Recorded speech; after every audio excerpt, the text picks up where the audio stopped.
Hey there, and welcome back. Whatever kind of day lies behind you, you can set the whole of it down now, and let the room grow soft and dim around you, and let your thoughts come loose from their moorings and begin to drift. There is nothing more for you to do tonight, but breathe a little more slowly, sink a little deeper into the warmth of the bed, and let me carry you off down the long road of years, more than 5 centuries of it, to walk through the life of a woman born a princess of England, who became one of the most powerful figures in all of Europe. Tonight our story belongs to a daughter of one royal house, who married into another, who ruled a duchy richer than many a kingdom, who buried a husband and a beloved stepdaughter and outlived almost everyone she loved, and who spent the long evening of her life as the most dangerous enemy a new dynasty of English kings would ever face. She was sister to 2 kings of England, aunt to a queen, mistress of the most dazzling court in Christendom, and in the end a kind of crowned exile, fighting from across the sea for a cause that was already lost. Her name was Margaret of the House of York, and far down the years tonight there waits a scene we are making toward. When this proud and aging duchess sits in her palace in the Low Countries and welcomes a young man who claims to be her nephew, risen from the dead, a boy the whole world says was murdered in the Tower of London. And she looks into his face and calls him by the name of the prince he says he is. Whether she believed him, or only chose to, is one of the great riddles of her age. But all of that waits for us much later, deep in the quiet of the night. The whole span of her life stands before us first, and we will live it through from the start. Before we cross over into her age, there is a single thing I would ask. It is always a quiet pleasure to know who has come to sit with me so late in the night. So if you feel inclined, leave a few words below and tell me which part of the world you are listening from tonight and how late the clock has grown where you are. I do go through the notes that are left, and there is a gentle gladness in imagining all those distant rooms, each one shadowed and quiet, each turned for an hour or two toward the same old story while the night comes on. And if these slow journeys into a vanished age are something you would care to return to, the subscribe button waits there for whenever you might wish it, asked for gently and never pressed. And another of these unhurried evenings will find its way to you in time. That is everything. From here on, the hours belong to her. Picture this: a great castle of grey stone, standing among the water meadows of the English Midlands, on a spring morning in 1446, its towers mirrored in the slow brown river that winds beneath its walls. This is Fotheringhay, one of the chief seats of the House of York, and within its walls, in a chamber hung with rich cloth, a daughter has just been born to the most powerful nobleman in England. Her father is Richard, Duke of York, in whose veins runs the royal line of England, and who holds, half-spoken even to himself, a steady belief that the crown ought by rights to come one day to him. Her mother is Cecily Neville, a proud and lovely woman, sprung from one of the mightiest families of the North Country, who would bear her husband a long line of children and outlive almost all of them. The child born to them this spring is a girl, and they give her the name Margaret. She is, for now, simply one more daughter of a great line, a piece to be used in time on the marriage board of dynastic politics. Valuable, but not yet remarkable. Neither her father nor her mother can possibly imagine what this particular daughter will become. Not merely a duchess, but a maker and breaker of dukes, a power in the councils of Europe, and the last unbroken champion of a royal house that was, even now, drifting toward the most terrible civil war in English history. Yet all of that is still unborn, far off beyond the years. For the present she is no more than an infant in a Midland fortress, an English duke's small daughter, and the long and remarkable road that will one day bear her over the sea has not so much as begun to unwind. To understand the woman Margaret became, we must first understand the family into which she was born, for it was a household poised between the highest greatness and the most utter ruin. Her father, the Duke of York, was the wealthiest and most powerful nobleman in England, with royal blood running to him along two separate lines from a king of earlier days, so that many held his title to the crown to be at least as good as the one borne by the reigning king. That reigning king was Henry, sixth of his name, a meek and holy soul, with no gift at all for rule, who fell at times into a strange paralysis of the mind that left him sitting silent and vacant for a season at a stretch, recognizing no face around him. About that helpless throne, the mighty of the land jostled and plotted, and the ordering of the kingdom slid into faction and misrule. Margaret's father held himself to be the one man fit to mend it, and for years he laboured to do so by lawful means. But he was blocked at every step by the Queen, a proud and resolute queen out of France, who saw plainly that the Duke of York was the gravest danger to her husband's crown and her son's inheritance. The feud between the two of them, between York on the one side and the royal court on the other, would in the end split the whole country apart, and she, growing up in the great houses of her father, was a child of that gathering storm, though she was far too young in those first years to understand the danger that hung over her whole world. Of her earliest childhood we know little, for the lives of small girls, even great men's daughters, went largely unrecorded in that age. She was raised for the most part away from the turbulence of the court, in the care of her formidable mother alongside her many brothers and sisters. Cecily Neville was a lady of deep and exacting piety, who ordered her household with the discipline of a religious house, rising early for her devotions, hearing the scriptures read at her meals, and she saw to it that her sons and daughters were well taught. We may be confident that she received an unusually good education for a girl of her time, for the woman she grew into was learned, bookish, and capable fluent in the management of great affairs, a famous patron of writers and scholars, and such a woman is not made overnight. The seeds of all that were planted in the disciplined, devout, book-filled household of her childhood. She had brothers above her and below her in the long row of Cecily's children. The eldest surviving was Edward, tall and golden and charming, who would in time become a king. Then came Edmund, who would die young and violently. Then George, handsome and faithless.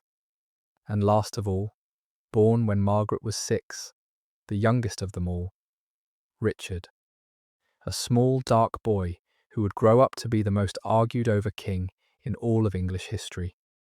Among these brothers, and her sisters too, she grew up, the third of the daughters to survive, in the years before the storm broke. That mother of hers deserves a moment of our attention, for Cecily Neville was a woman of extraordinary force, and her stamp lay on all her children, Margaret not least. She came of the proudest stock in the north of England, a daughter of the mighty house of Neville, and she had been a famous beauty in her youth, known across the land for her looks and her bearing. But it was not her beauty that shaped her daughter, it was her iron will and her deep, austere religion. Cecily ran her household like the abbess of some great convent, her days ordered by the bells of prayer, her table presided over by the reading of holy books, her whole life given a shape of disciplined devotion that left its mark on every child raised under her eye. She was proud to the point of grandeur, conscious always of her royal blood and her husband's claim, so much so that in her later years, when 2 of her sons had worn the crown, she was said to style herself a queen by right. And she was tough, with the toughness of a woman who had borne a great brood of children, buried most of them, lived through the violent deaths of a husband and sons, and survived it all with her dignity unbroken into a great old age. From such a mother, Margaret learned the things that would carry her through her own turbulent life. The discipline, the piety, the unbending pride in her family and its blood, the capacity to endure terrible loss and go on. When in later years we see Margaret ordering her own court with devout regularity, giving generously to religious houses, holding fast to her family's cause through every reverse. We are seeing the daughter of Cecily Neville, the inheritor of that formidable woman's strength. The mould in which she was cast was her mother's making, and it was a strong and an enduring mould. We should try, too, to feel the strangeness of the age into which she was born, for it was a time poised on the edge of slaughter, though no one yet knew it. When Margaret came into the world, England had been at peace, after a fashion, for a generation, but it was an uneasy peace, rotten beneath the surface, held together only by the forms of a government that had ceased to govern. The king was a wholly incompetent. The great lords were arming and watching one another. The old wars in France, which had occupied the energies of the warrior nobility for 100 years, were grinding to a humiliating close, sending home soldiers with no employment and lords with grievances. Into this brittle and dangerous calm she was born, the daughter of the man whom many regarded as the rightful king in all but name, and her whole childhood was lived in the lengthening shadow of the catastrophe to come. She would have grown up hearing, in the talk of the adults around her, the rising note of crisis, the quarrels and the alarms, the gathering sense that something was going to break. Children feel such things even when they do not understand them, and Margaret's earliest years must have been coloured by the tension of a great house living on the edge of war. A household where the men went armed, and the talk was of enemies and rights and the wrongs that cried out for redress. It was not a tranquil time to be a child in, and the storm, when it came, would tear that world to pieces. But it bred in the children who survived it a toughness and a wariness that would mark them all their lives, and in none more than in her, who learned in those anxious years to expect the worst and to meet it, when it came, with a steadiness that never deserted her. The storm came down when Margaret was a girl of 14, and it came with a violence that shattered her family and very nearly destroyed it. The long feud between her father and the royal court had at last burst into open war at last. The dynastic bloodletting that history would come to name for the White Rose and the Red. And after years of uneasy truces and sudden battles, the House of York seemed in the winter of 1460 to be on the very edge of triumph. Margaret's father had been named heir to the throne, set to succeed the feeble Henry, displacing the king's own son. But the Queen would never accept the disinheriting of her boy, and she raised an army in the north, and Margaret's father marched out to meet it. What happened then was catastrophe. Outside a stronghold called Sandal, by the town of Wakefield in the north, her father led his men out from behind safe walls and was surrounded and slain. Beside him fell his second son, Margaret's own brother Edmund, a boy of 17, killed as the lines broke and ran. The triumphant foe hacked the head from the dead duke's body, jammed upon its brow a jeering circlet of paper, and raised it high over the gateway of the northern capital for every passer to mock. In a single dreadful day she had lost her father and one of her brothers, and the proud House of York seemed broken beyond mending. She was 14 years old, and the secure world of her childhood had been torn to pieces in an afternoon. Yet the Yorkist cause was very far from dead, as the Queen would shortly discover to her sorrow. Margaret's eldest brother Edward, a youth of 18, had been away in the borderlands of Wales when word of the disaster at Wakefield came to him, and instead of breaking under the blow, he gathered an army, won a battle, and marched on London. There the city opened its gates to him, and he was proclaimed king. And then, in the most murderous battle the English had ever fought among themselves, on a snowbound height in Yorkshire, he shattered the Queen's army and made himself master of the kingdom.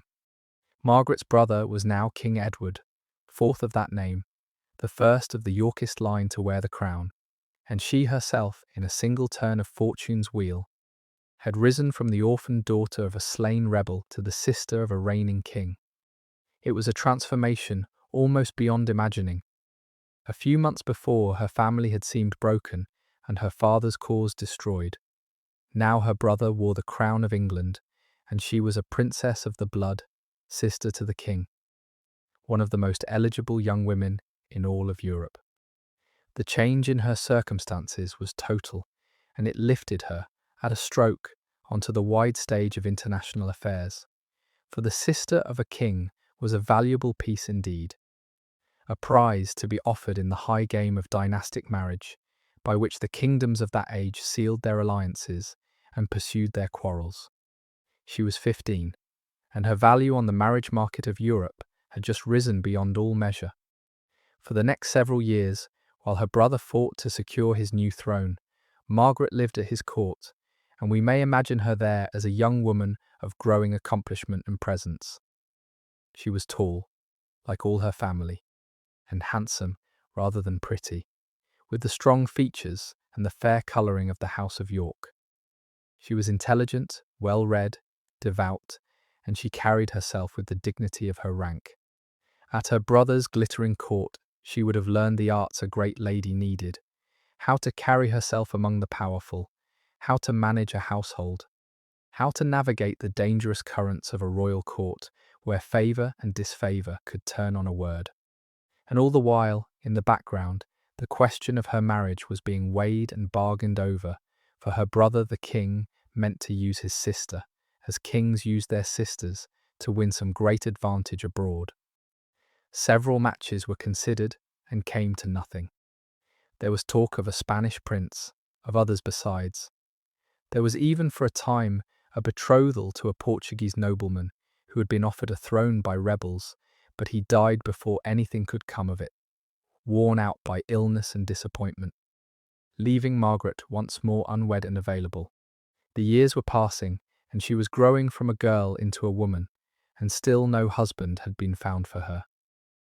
By the standards of that age, she was approaching the point of being dangerously unmarried.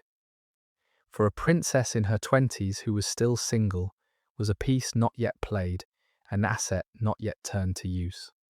But the match that was coming for her, when it came at last, would be one of the greatest in all of Europe. The court in which she came of age was itself a thing worth knowing, for it was unlike any England had seen before. Her brother the king was a young man of dazzling personal magnificence, tall and golden and charming, who loved display and pleasure and surrounded himself with splendour, and under him the English court took on a brilliance it had lacked under the drab and pious old king he had displaced. There were feasts and revels and tournaments, there were fine clothes and rich jewels, and the constant coming and going of ambassadors and petitioners and great lords. There was music and dancing, and all the glitter of a young and confident monarchy enjoying its new power. Into this world she came as a girl on the edge of womanhood, the king's own sister, a person of high consequence, and she watched and learned. She saw how power worked, how favour was won and lost, how the great game of marriage and alliance was played. She observed her brother's triumphs, and in time his errors. She learned the manners and the bearing of a great court, and the arts a royal lady needed. It was an education of a particular kind, the education of the court rather than the schoolroom, and it served her well in the long life of high politics that lay before her. The girl who would one day hold her own court at Mechlin, dispense patronage, treat with princes, and trouble the sleep of kings, learned the rudiments of her trade in the glittering court of her brother, watching the masters at work. And there was one lesson above all that those years taught her, a lesson she would carry to her grave, that the bond of family, the loyalty of brother and sister, was the one fixed thing in a treacherous world, the rock on which everything else was built. She saw her brothers quarrel and reconcile and quarrel again. She saw the deadly cost of disunity, and she resolved, in her own heart, to be always the loyal one, the one who held fast. She kept that resolve for 60 years. The match that was coming was Burgundy, and to understand its magnitude, we must understand what Burgundy was, for it was no ordinary duchy. The Duke of Burgundy was, in name, a vassal of the French crown, but in fact, he was one of the richest and most powerful princes in all of Christendom. The master of a sprawling collection of territories that stretched across what is now eastern France, Belgium, and the Netherlands, taking in some of the wealthiest trading cities in the world. The Burgundian court was the most magnificent in Europe, a byword for luxury and ceremony and splendor, far outshining the courts of greater kingdoms in its display of wealth and art. To marry the heir of Burgundy, or the Duke himself, was to marry into the very summit of European power and glamour, a match that any princess in Christendom would have coveted.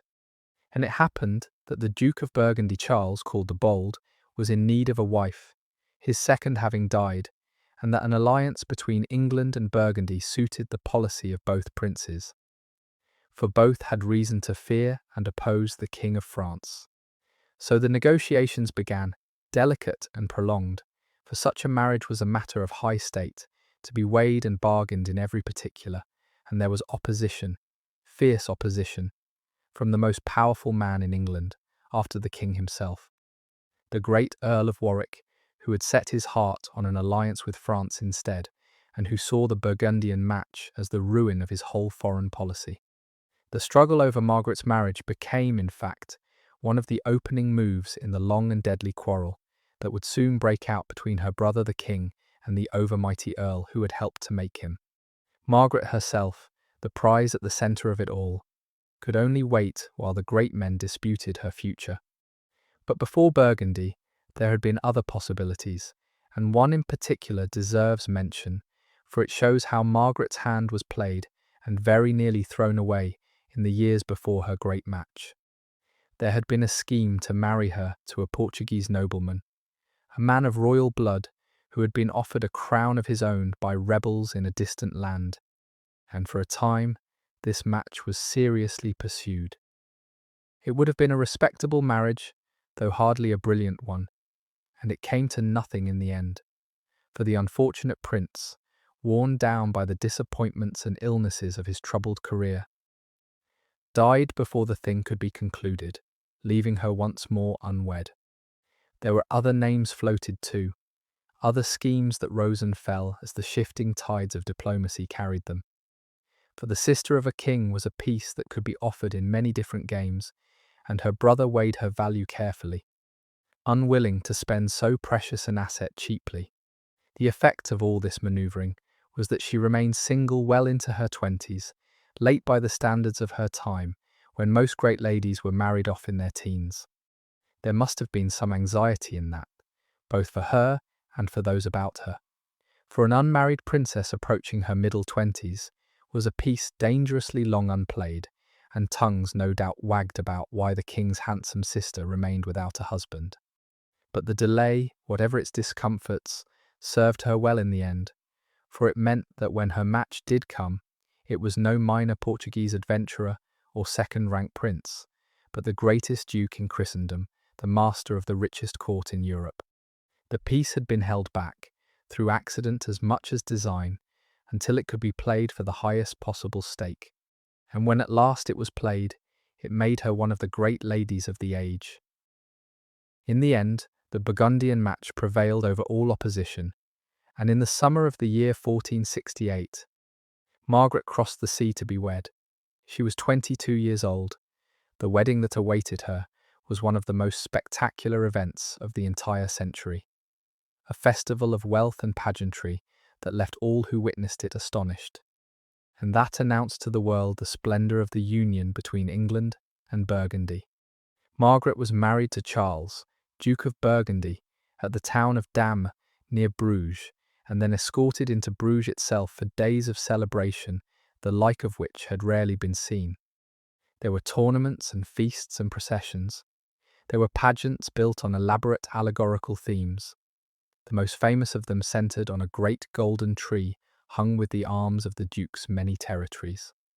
There were fountains that ran with wine, and banquets of staggering extravagance, and entertainments that went on for days.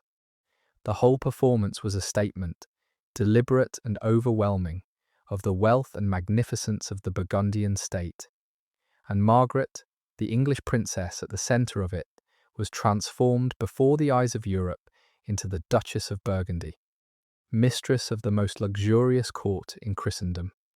It was a dizzying elevation for the daughter of a slain English duke, and it set the seal on her family's astonishing recovery, for now the House of York was bound by marriage to the richest prince in Europe. She had become, in a single magnificent ceremony, one of the great ladies of the age, the centerpiece of those celebrations, the thing that everyone who witnessed them remembered and talked of for years afterward, was a great mechanical tree wrought of gold, set up in the hall where the wedding feasts were held, hung about with the painted arms of all the many territories the Duke ruled. It was a marvel of the craftsman's art, a glittering symbol of the wealth and the reach of the Burgundian state, and around it the pageants and the entertainments revolved, each more elaborate than the last. There were tournaments in which the flower of the Burgundian nobility ran at one another in gilded armour for days on end. There were feasts at which the dishes were borne in to the sound of trumpets and arranged in fantastical displays. Whole castles and ships and beasts fashioned out of sugar and pastry. There were mummeries and disguisings and allegorical shows in which players costumed as giants and dwarfs and mythical creatures acted out elaborate compliments to the bride and groom. The whole thing went on for the better part of a fortnight, a sustained explosion of magnificence such as few ages had ever witnessed, and it cost a sum that would have funded a small war. And the point of it, beneath the spectacle, was wholly serious. This was the Burgundian state announcing itself to all of Europe, declaring through the language of display that its duke was the equal of any king, that his wealth surpassed that of greater realms, that an alliance with him was a prize worth any price. Margaret stood at the very centre of this dazzling assertion of power, the English bride whose marriage it celebrated, and as she moved through those days of unimaginable splendour, she was being shown, and the world was being shown, exactly what she had married into. Not merely a man, but the richest and most magnificent court in all of Christendom. For her brother the king, far away in England, the marriage was a triumph of policy, and it is worth pausing on what he had gained by it. He had secured an alliance with the greatest power on the continent's northern coast, a power whose friendship was worth a great deal to an English king and whose enmity could be dangerous. He had bound Burgundy to England against their common rival, the King of France, and given himself a powerful friend across the narrow sea. And he had done it at the price of a sister, which was, by the cold arithmetic of dynastic politics, a cheap enough price for so great an advantage. But the marriage had its costs as well as its gains, and chief among them was the deepening of the breach with the man who had been the king's greatest subject and supporter, the mighty earl who had wanted a French alliance instead, and who took the Burgundian match as a personal defeat and an affront. That quarrel, in which Margaret's marriage was a significant cause, would grow and fester until it broke out into the open rebellion that briefly drove the king from his throne. So Margaret's wedding, for all its splendour and all its diplomatic value, helped to set in motion the very crisis that would, a few years later, send her brother fleeing to her for refuge. There is an irony in that worth noting, that the marriage which sealed the English-Burgundian alliance also helped to provoke the rebellion that made that alliance suddenly, urgently necessary, when the exiled king came knocking at his sister's door. The threads of cause and consequence in those years were tangled indeed, and Margaret's marriage was one of the central knots in which they were tied. The journey to her wedding was itself an undertaking of some magnificence, and it deserves a word, for it marked the passage of an English princess from one world into another. She crossed from England in a fine ship, attended by a great company of lords and ladies, carrying with her the trousseau and the plate and the finery befitting the sister of a king. And she landed on the Burgundian coast to be received with every honour her new rank demanded. From the moment she set foot on the continent, she was no longer merely Margaret of York, the king's sister. She was the bride of the greatest duke in Christendom. And the cities of Burgundy turned out to greet her with pageants and processions and gifts. It must have been a strange and dazzling experience for a young woman who had grown up amid the turbulence of the English wars to be born in such state through the rich and peaceful cities of the Low Countries, past the cheering crowds, toward the husband she had never met. For she had never set eyes on Charles the Bold until she came to marry him. Theirs was a match made by negotiators and diplomats, sealed in treaties, the bride and groom no more than counters in a game of high policy until the very day they were joined. She came to him a stranger, to a strange land, to take up a strange and exalted station, and whatever private fears she may have carried beneath her composed exterior, she carried them well. For she bore herself throughout with the dignity and grace that would mark her whole life. The girl who had been a pawn on the marriage board had been played at last, and played to the highest possible advantage, and she rose to the occasion as though she had been born to it, which in a sense she had. The man she had married was a formidable and difficult figure, and her marriage to him would be neither easy nor happy in the ordinary sense. Charles the Bold was a proud, ambitious, headstrong prince, brave to the point of recklessness, consumed by a vast ambition to raise his duchy into a kingdom and to make himself the equal of the great monarchs of Europe. He was a man of cold temper and iron will, more interested in war and conquest and the pursuit of his grandiose dreams than in the company of his wife, and Margaret, for all her rank and dignity, found herself married to a husband who was very often absent, away on campaign, pursuing the schemes that would in the end destroy him. It was a marriage of state, not of the heart, as such marriages almost always were, and there is little sign that any deep affection grew between them. Yet she did her duty by him, faithfully and well. She was a loyal and capable consort, who managed her household and her estates with skill, who used her position to further the interests of her husband and of her own family in England, and who won the respect of the Burgundian court for her intelligence and her dignity. If she did not love her cold and warlike husband, she served him ably, and she made herself, in the brief years of her marriage, a figure of real weight and consequence in the affairs of Burgundy. It is among the quiet sadnesses of her story that the marriage, for all its political magnificence, gave her so little companionship. The plain fact is that in the years they were wed, Margaret and her husband spent very little time together, for he was forever away at his wars. And even when he was in his own lands, the demands of rule and campaign kept him from her side. There were long stretches in which they did not see each other at all, months running into years, and after a certain point in the marriage, they were scarcely ever together again.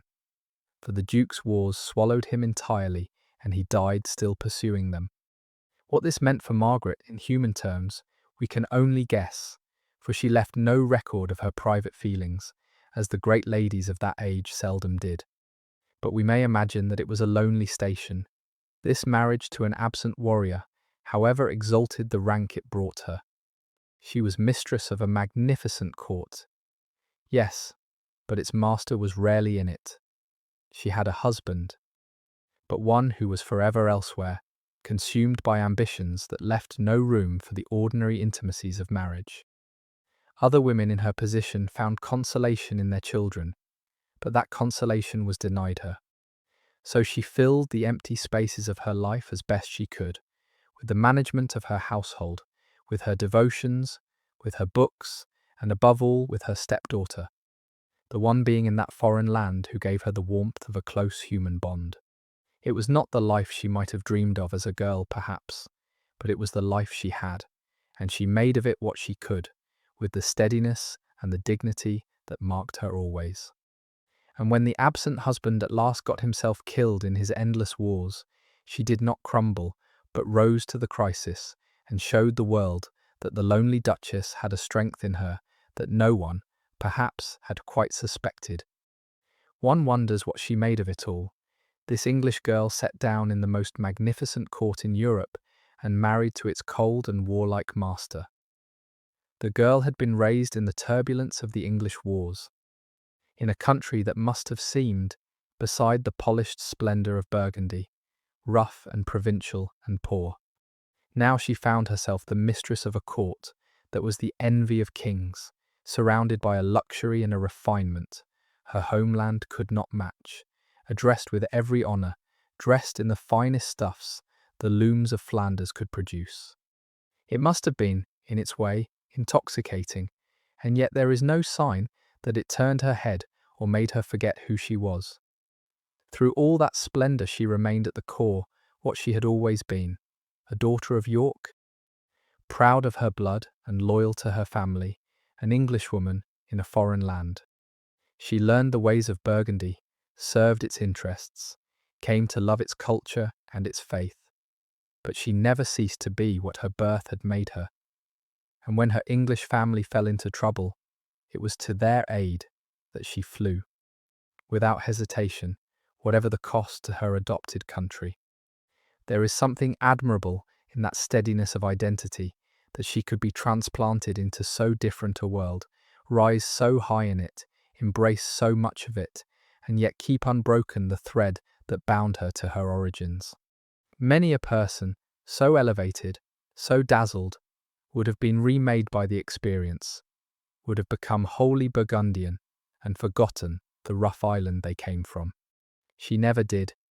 She wore the splendour of Burgundy like a magnificent robe, but beneath it she remained, to the last day of her long life, the daughter of the Duke who died at Wakefield, the sister of the Yorkist kings, an Englishwoman to the bone.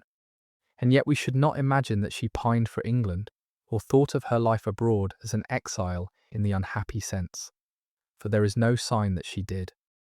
Burgundy was her home, freely embraced. She had come to it young, had spent the great bulk of her long life within its borders, had made it the setting of all her power and her purpose. She loved its culture, served its interests, found in it her dearest human ties, the stepdaughter and then the step-grandchildren who were the family of her heart. England, she had left as a young woman and seems never to have returned to. Her brothers she aided from across the sea, but did not, so far as we know, see again after her marriage, carried her away. So her Englishness was not a homesickness, not a longing for a country she had lost, but something deeper and quieter, a matter of identity rather than of place, a loyalty of the blood that she carried within her wherever she lived. She could be wholly at home in Burgundy and wholly a daughter of York at the same time, the one her place and the other her nature, and there was no contradiction in it. It is a subtle thing, this double belonging, and it is part of what makes her so interesting a figure, for she shows us that a person may be transplanted utterly, may make a new life in a new land and thrive in it, and yet keep intact the deep inward loyalties of birth and blood. Margaret was both an Englishwoman and a Burgundian, both a daughter of York and a duchess of the Low Countries, and she was these things not in conflict but in harmony, the one nourishing the other across the whole long span of her remarkable life. The court over which Margaret now presided was unlike anything she had known in England, and it is worth painting, for it was the most splendid in all the West. Where the English court of her brother, for all its New Yorkist magnificence, was the court of a kingdom only lately emerged from civil war, the Burgundian court was the very pattern of princely luxury, the model that other princes strove to imitate. Its ceremonies were of an elaborate and studied grandeur. Its feasts were famous for an extravagance that bordered on the fantastical. Its artists and musicians and craftsmen were among the finest in Europe, and the duke's painters and tapestry weavers and goldsmiths produced works of a beauty and richness that astonished all who saw them. The Burgundian lands held some of the wealthiest cities in the world, great centres of trade and craft, whose merchants were richer than many a nobleman. And the wealth of that trade flowed into the coffers of the Duke and made possible the dazzling display of his court. Into this realm of refinement and splendour came Margaret, the English princess, and she took to it with grace. She had been well prepared by her upbringing for the management of a great household, and she brought to her new station a dignity and a capability that won her the respect of her adopted country. She learned its language, observed its customs, took up its devotions and its tastes, and made herself in a remarkably short time a true Duchess of Burgundy, at home in the most sophisticated court of the age. The transformation was complete. The daughter of an English duke had become a great lady of the continent, mistress of a court whose magnificence was the wonder of Europe, and she wore her new greatness as though she had always known it. The ceremonial of that court, the elaborate ritual that governed each public act of its duke and duchess, was a thing of studied magnificence, and she had to master it. Nothing at the Burgundian court was done carelessly, or by halves. A banquet, an audience, an entry into a city, each was an occasion of calculated splendour, governed by rules of precedence and display as intricate as any in Europe. The Duke dined in state, watched by his court, served on bended knee with a ceremony that was almost liturgical in its solemnity. High officers bore their wands and badges of office. Heralds proclaimed, musicians played, the whole vast household moved through its appointed rituals like the workings of some vast and gorgeous machine. It was a theatre of power, this ceremonial, designed to overawe and to make visible to all the reach of the Burgundian state. Every gesture carried meaning. The seating at a feast, the order of a procession, the precise degree of honour shown to this guest or that. All spoke a silent language of rank and alliance, that those who lived in such a world read as easily as words on a page. To rule well in Burgundy meant in part to master this language of display, to know how to use the resources of spectacle to bind men's loyalty and impress their imaginations. And it was a skill the Duchess acquired along with everything else. There is more to such pageantry than empty show, for in an age before newspapers or proclamations could reach the mass of the people, the visible magnificence of a ruler was itself a kind of statement, a way of declaring power and inspiring awe and securing obedience. The golden splendour of the Burgundian court was not mere extravagance. It was policy, the policy of a state that ruled in part by dazzling those it ruled. And in that policy of magnificence, she played her part, lending to the spectacle the weight of her royal blood and the grace of her own stately bearing. One more jewel, and not the least, in the gorgeous crown of the most splendid court in the Western world. The daily round of that court had a stateliness and an order that struck every visitor, and Margaret would have moved at the very heart of it. The Burgundian dukes had raised the business of court ceremonial almost to an art form, governing the smallest details of precedence and ritual with an elaborate code that fixed each person's place and dignified each occasion with solemn form. There were rules for everything, for how the Duke and Duchess should be served at table, for who might approach them and how, for the order of processions and the conduct of feasts and the staging of the great ceremonies of state. To the modern eye it might seem stifling, this minute regulation of every gesture, but it had its purpose. For ceremony was a language in that age, a way of making power visible and of teaching every onlooker their place in the order of things. The splendour of the Duke's table, the richness of the Duchess's apparel, the gravity of the rituals that surrounded them, all spoke a wordless sermon on the greatness of the Burgundian house and the majesty of its rulers. Margaret, raised at the new and brilliant court of her brother, was no stranger to magnificence, but the studied grandeur of Burgundy surpassed anything she had known, and she had to learn its forms and take her place within them. The still and stately figure of the Duchess at the centre of an endless ceremonial dance. She learned it well, by all accounts, bearing herself with a dignity that the Burgundians admired, fitting herself to the demanding role of Duchess of the proudest court in Christendom. It was a kind of performance, this ceremonial life, a daily enactment of greatness, and Margaret played her part in it with a grace that became second nature, until the English princess was indistinguishable from a duchess born. One friendship in particular eased her passage into that foreign world and it deserves remembering, for it was a rare warmth in a marriage that gave her little. Her husband's mother, the old Dowager Duchess, was still living when the young Englishwoman came to Burgundy, a woman of long experience who had herself governed the duchy during her husband's absences in earlier years. She was, by happy chance, well disposed toward England, for she came of a line with English blood and English sympathies. And she believed that the prosperity of Burgundy, which rested on its trade, depended on good relations with the English across the narrow sea. In this kindly and capable older woman, she found a friend and an ally, perhaps something of the warm maternal presence that her own marriage, to a cold and absent husband, denied her. The two shared interests of the deepest kind, a serious and devout religion above all, and a love of books and learning, and they drew together in genuine affection.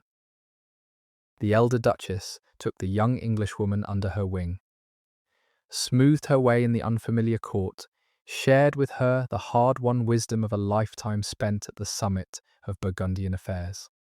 It was a friendship that served her well, both in the comfort it gave her and in the practical lessons it taught, for from her mother-in-law she learned much of how a noble woman of rank might wield power and influence in that world.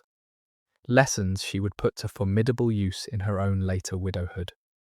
And when the old Duchess died, she left to her, as a token of her affection, one of her own most cherished residences, a parting gift that spoke of the closeness that had grown between them.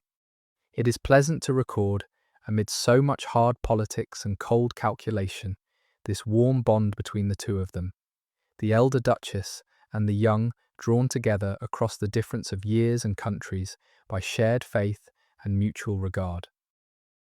The daily round of such a court was an elaborate and a stately business, governed by a ceremonial as intricate as the steps of a dance, and Margaret had to learn it all. There was a proper way to do everything, an etiquette of precedence and procedure that regulated who might sit where, who might speak when, who might be served first and with what dishes. And a great lady was expected to know it to perfection and to move through it without a false step. The Duke's household ran to hundreds of people, from the great officers of state, down through the chamberlains and stewards and ushers, to the humblest servants of the kitchens and stables, all of them ordered into a strict hierarchy, all of them moving through their appointed duties with a ceremony that turned the ordinary business of living into a kind of perpetual theatre. Meals were occasions of state, with the food borne in by liveried servants to the sound of music, tasted for poison, served on bended knee. Dressing and undressing, rising and retiring, the receiving of guests, the giving of audience, all were hedged about with ritual.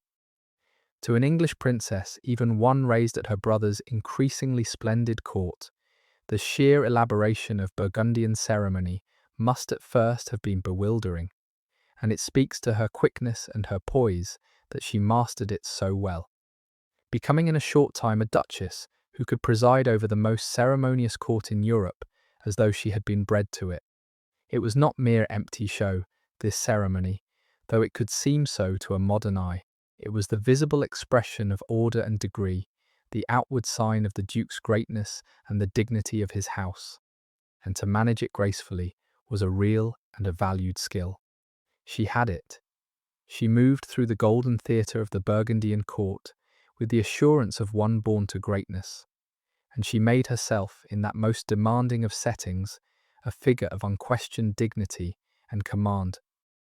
There was, however, one duty Margaret could not perform, the one duty that was, in the eyes of that age, the very first and greatest task of any wife, and above all of any duchess.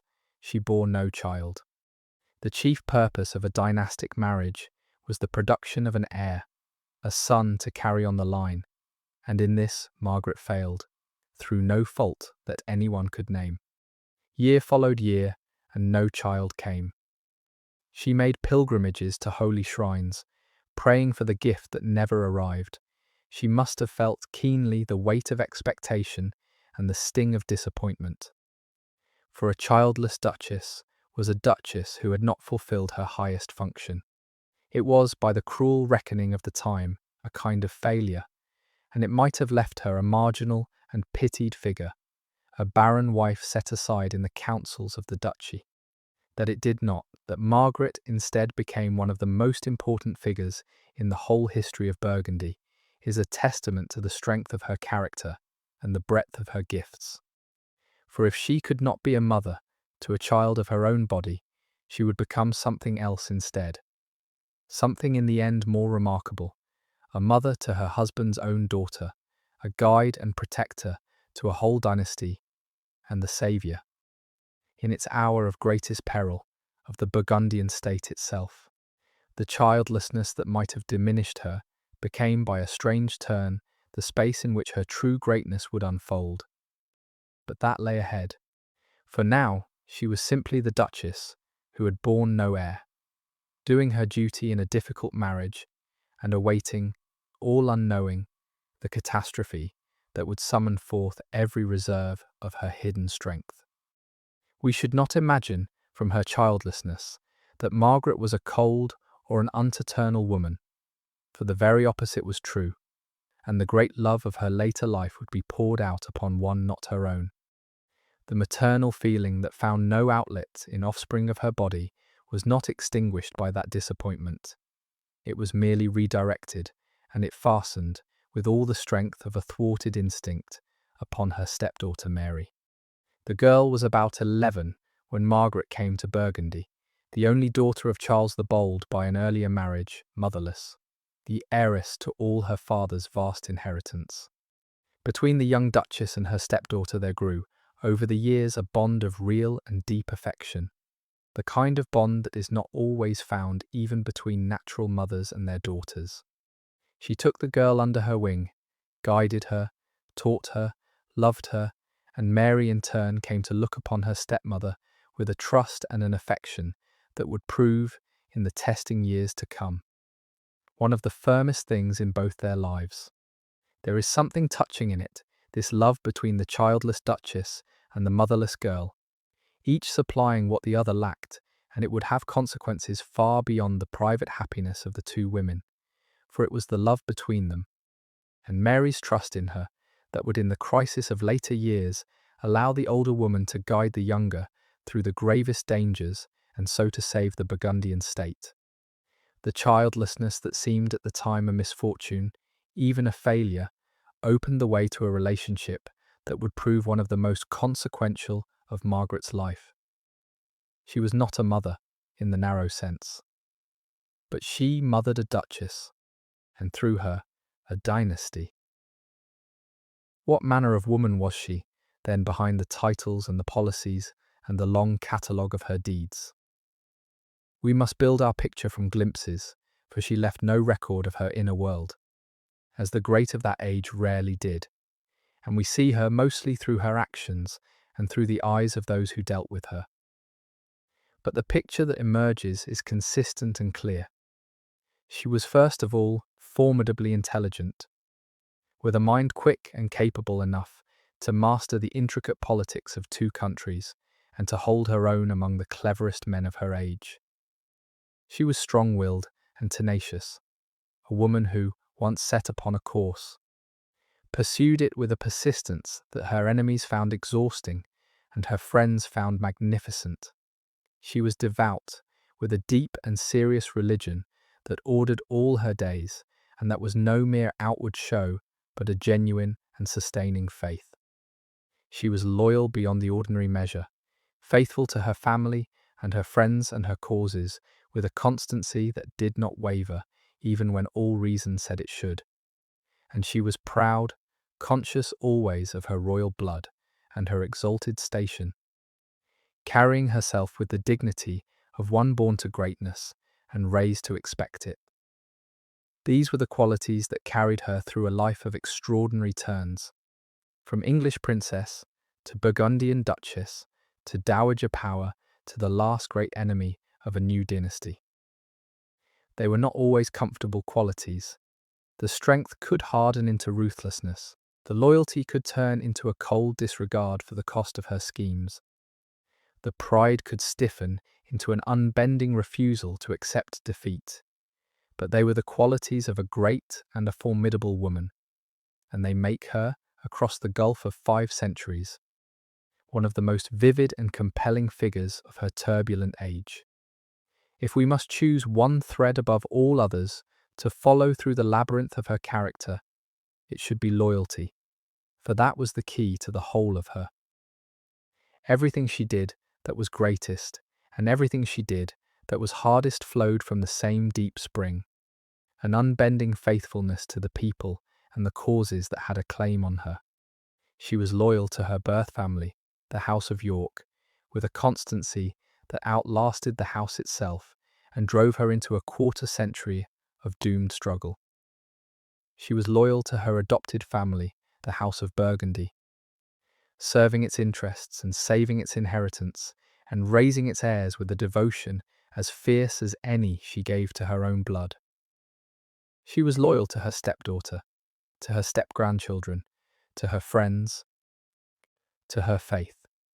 Faithfulness was the organizing principle of her life, the quality that gave it shape and direction, and it was at once her greatest virtue and the source of her gravest faults. For devotion carried to such a pitch can become a kind of blindness, the same fierce faithfulness that makes a person admirable in their devotion can turn them ruthless in its service, willing to do terrible things for the sake of those they are loyal to, unable to see when a cause is truly lost, or a fight no longer worth the cost. Her loyalty was both her glory and her flaw, the thing that makes us admire her and the thing that makes us flinch, and the two cannot be separated, for they were the same quality wearing different faces. To understand her, we must hold both in mind at once: her magnificent constancy and the ruthless cost of it, the faithful sister and the financier of bloodshed, the devoted mother of a dynasty and the implacable enemy of a king. She was all of these, and she was so because she was, above all, and to the depths of her being, loyal. The first great test of Margaret's loyalty and skill came only 2 years into her marriage, when the storm that had been gathering in England finally broke over her own family. Her brother the king had quarrelled bitterly with the mighty earl who had helped to put him on the throne, and that earl had risen in rebellion, joining forces with the very Lancastrian enemies he had once fought, and driving Margaret's brother out of his kingdom altogether. When the autumn of 1470 came, Edward fled out of England with a mere handful of followers, a king without a crown. And where did he flee but to Burgundy, to the territory of his sister Margaret and her husband? It was an awkward and a testing moment. The Duke of Burgundy had no wish to embroil himself in English quarrels, and the arrival of his fugitive brother-in-law was at first an embarrassment rather than a welcome. But she threw herself into the cause of her brother with all her energy and influence. She worked upon her husband, she pleaded and argued and manoeuvred, and she laboured to secure for Edward the help he needed to win back his throne. When at last the Duke, calculating that his own interests lay in opposing the new regime in England, agreed to back Edward, it was in no small part Margaret's doing. She helped to furnish her brother with the ships and the money he needed, and in the spring he sailed back to England and against all the odds won back his kingdom in a lightning campaign, crushing his enemies in 2 decisive battles. She had played no small part in that restoration. She had stood by her brother in his darkest hour, used her position to aid him, and helped to set him back upon his throne. It was the first demonstration of a loyalty to her kin, and above all, to the House of York. That would prove the one great constant of her whole long life. It is striking how completely Margaret threw herself into her brother's defence in that crisis, for she might easily have stood aside. She was a Burgundian duchess now, with a Burgundian husband whose interests did not obviously require him to spend his money and risk his standing on an English quarrel. And a more cautious or a more self-interested woman might have offered her exiled brother soft words and little else. Margaret did the opposite. She made his quarrel her own, pressed it on her reluctant husband with all the force of her character, and would not rest until she had wrung from the Burgundian state the help her brother needed. There is a glimpse here of the woman she would become in her later resistance to the Tudor king. The same fierce devotion to her kin, the same willingness to spend herself without stint for the cause of York, the same refusal to accept the apparent verdict of events. The blood of York ran strong in her, stronger perhaps than in any of her brothers, for where they were swayed by ambition and rivalry and the lust for power, her devotion was to the family as a whole, to its honour and its survival, and that loyalty never wavered through all the long years of her life. When her brother came to her a beaten fugitive, she did not calculate the odds or weigh her own advantage. She simply took up his cause as a matter of course, because he was her brother and the head of her line. And she bent every effort to his restoration. It was the first great display of that quality, and it would not be the last. Indeed, it is the thread that runs through her whole story, this unbreakable devotion to her own blood, and it would lead her, at the last, into a struggle far longer and far more hopeless than the rescue of an exiled brother. And we should picture, too, what her brother's arrival meant in human terms, for it was a strange reversal of all that had gone before.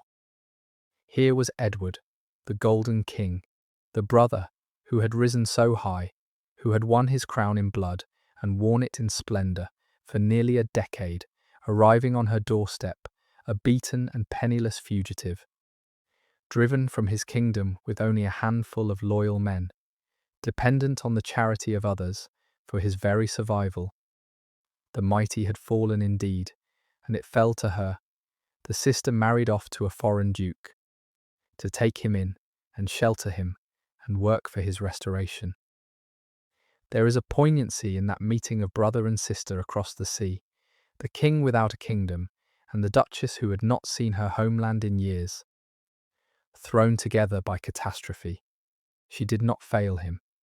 Whatever private grief or fear she felt at the ruin of her family's fortunes, she showed her brother nothing but loyalty and resolve, took up his cause as her own, and bent every effort to setting him back upon his throne. It was not a simple thing to do, for her husband was reluctant, and her own standing in Burgundy depended on not embroiling her adopted country in English quarrels against its interest. But she found the way, worked upon her husband with patience and persistence, and in the end secured the help her brother needed. When Edward sailed back to England to reclaim his crown, he sailed with Burgundian ships and Burgundian money, and a great part of that aid was his sister's doing. She had repaid, in the hour of his need, the bond of blood that meant more to her than anything in the world, and she had shown, not for the first time and not for the last, that the loyalty of this daughter of York was a thing that did not bend or break, whatever the cost or the difficulty. There was a second service Margaret rendered her house in those years, more delicate than the first, for it concerned the most troublesome of her brothers. George, the Duke of Clarence, the brother who came between Edward and the young Richard, was a charming, unstable, faithless man, eaten up with ambition and jealousy. And he had thrown in his lot with the rebel earl against his own brother the king. When Edward fought his way back to his throne, Clarence had to decide where his loyalty lay, and it was partly through the patient work of his sisters, she foremost among them, that he was at last persuaded to abandon the rebels and return to his brother's side. Margaret, from across the sea, used what influence she had to help heal the breach within her family, to bring the wayward Clarence back into the fold, and to knit the House of York together again after the near disaster of the rebellion. It was the work of a peacemaker, patient and unglamorous, and it revealed another side of Margaret's character, not merely loyal, but wise. A woman who understood the value of a united family and who laboured to preserve it. Throughout these years, though she lived across the sea in Burgundy, Margaret remained deeply bound to her English family, following its fortunes, aiding it where she could, a Yorkist princess to the core, even in her splendid foreign exile. We should pause, too, on the simple fact of her sex, and on what it meant for a woman to wield the kind of power she came to wield, for it was rare and it was hard won. The world she lived in was made by men and for men. Power flowed through male hands, through kings and dukes and lords, and a woman's part in it was usually to be married off as a means of cementing some alliance between men, to bear sons who would inherit, and otherwise to keep to the background. Margaret began her life as exactly such an instrument, a piece moved about the board by her brother the king for his own diplomatic purposes, and she might have remained no more than that, a wife, and had fortune been kinder, a mother, her name, a footnote in the history of greater men. That she became instead a power in her own right, a maker of marriages and a saver of states, a force that crowned heads reckoned with, was a remarkable thing achieved against the whole grain of her age. She managed it partly through circumstance, through her childlessness and her widowhood, which freed her from the roles that confined most women. A widow of rank and wealth, with no husband to command her and no children to absorb her, had a freedom of action almost unique in that time. But she managed it chiefly through her own gifts, through an intelligence and a force of character that would have marked her out in any age, and that allowed her to seize the freedom her situation offered and turn it to high purpose. She was, in her way, among the most powerful figures of her century, and she became so in a world that gave her sex little room to wield power at all. There is something formidable in that, and something instructive, about what a woman of sufficient ability and sufficient will could achieve even within the narrow bounds that age allowed her. And here we touch on something that runs all through her life and sets her a little apart from her brothers, for where they were so often divided by jealousy and ambition, Margaret was a force for unity among her kin. Her brothers were a quarrelsome lot for all their gifts. The eldest, the king, and the youngest, who would be king in his turn, were able men, but the middle brother was a byword for treachery, forever scheming and changing sides, and the rivalries among them did the House of York great harm. Margaret stood outside those rivalries, partly by virtue of her sex and her removal across the sea, but partly too by temperament, for she seems to have cared less for her own advancement than for the welfare of her house as a whole. From her place in Burgundy, she worked again and again to hold her quarrelling brothers together, to heal their breaches, to remind them of the common cause that bound them. She had no crown to covet, no throne to scheme for. Her loyalty was pure in a way that theirs, tangled up with their own ambitions, could never quite be. And there is a poignancy in that, when we consider how the story ended, for it was precisely the failure of the brothers to hold together, the murderous rivalries that set York against York, that in the end brought the whole line down. Had they possessed Margaret's singleness of purpose, her capacity to set self below kin, the House of York might have weathered the storms that broke it, but they did not, and it fell. And Margaret was left to mourn from across the sea the ruin that the family's own divisions had brought upon it. She had spent years labouring to keep her brothers at one. She lived to see what their disunion cost. It is no wonder that, when they were all gone, the surviving devotion of this most faithful of them burned so fierce and so unquenchable. She was carrying the flame for a whole family that had failed to carry it for itself. But while Margaret laboured to serve her kin, her husband was steering his duchy toward catastrophe. Charles the Bold was a man consumed by ambition, and as the years passed, that ambition grew more grandiose and more dangerous. He dreamed of welding his scattered territories into a single mighty kingdom, a revived realm stretching from the North Sea down toward the Mediterranean, and of having himself crowned a king to stand as an equal among the monarchs of Europe.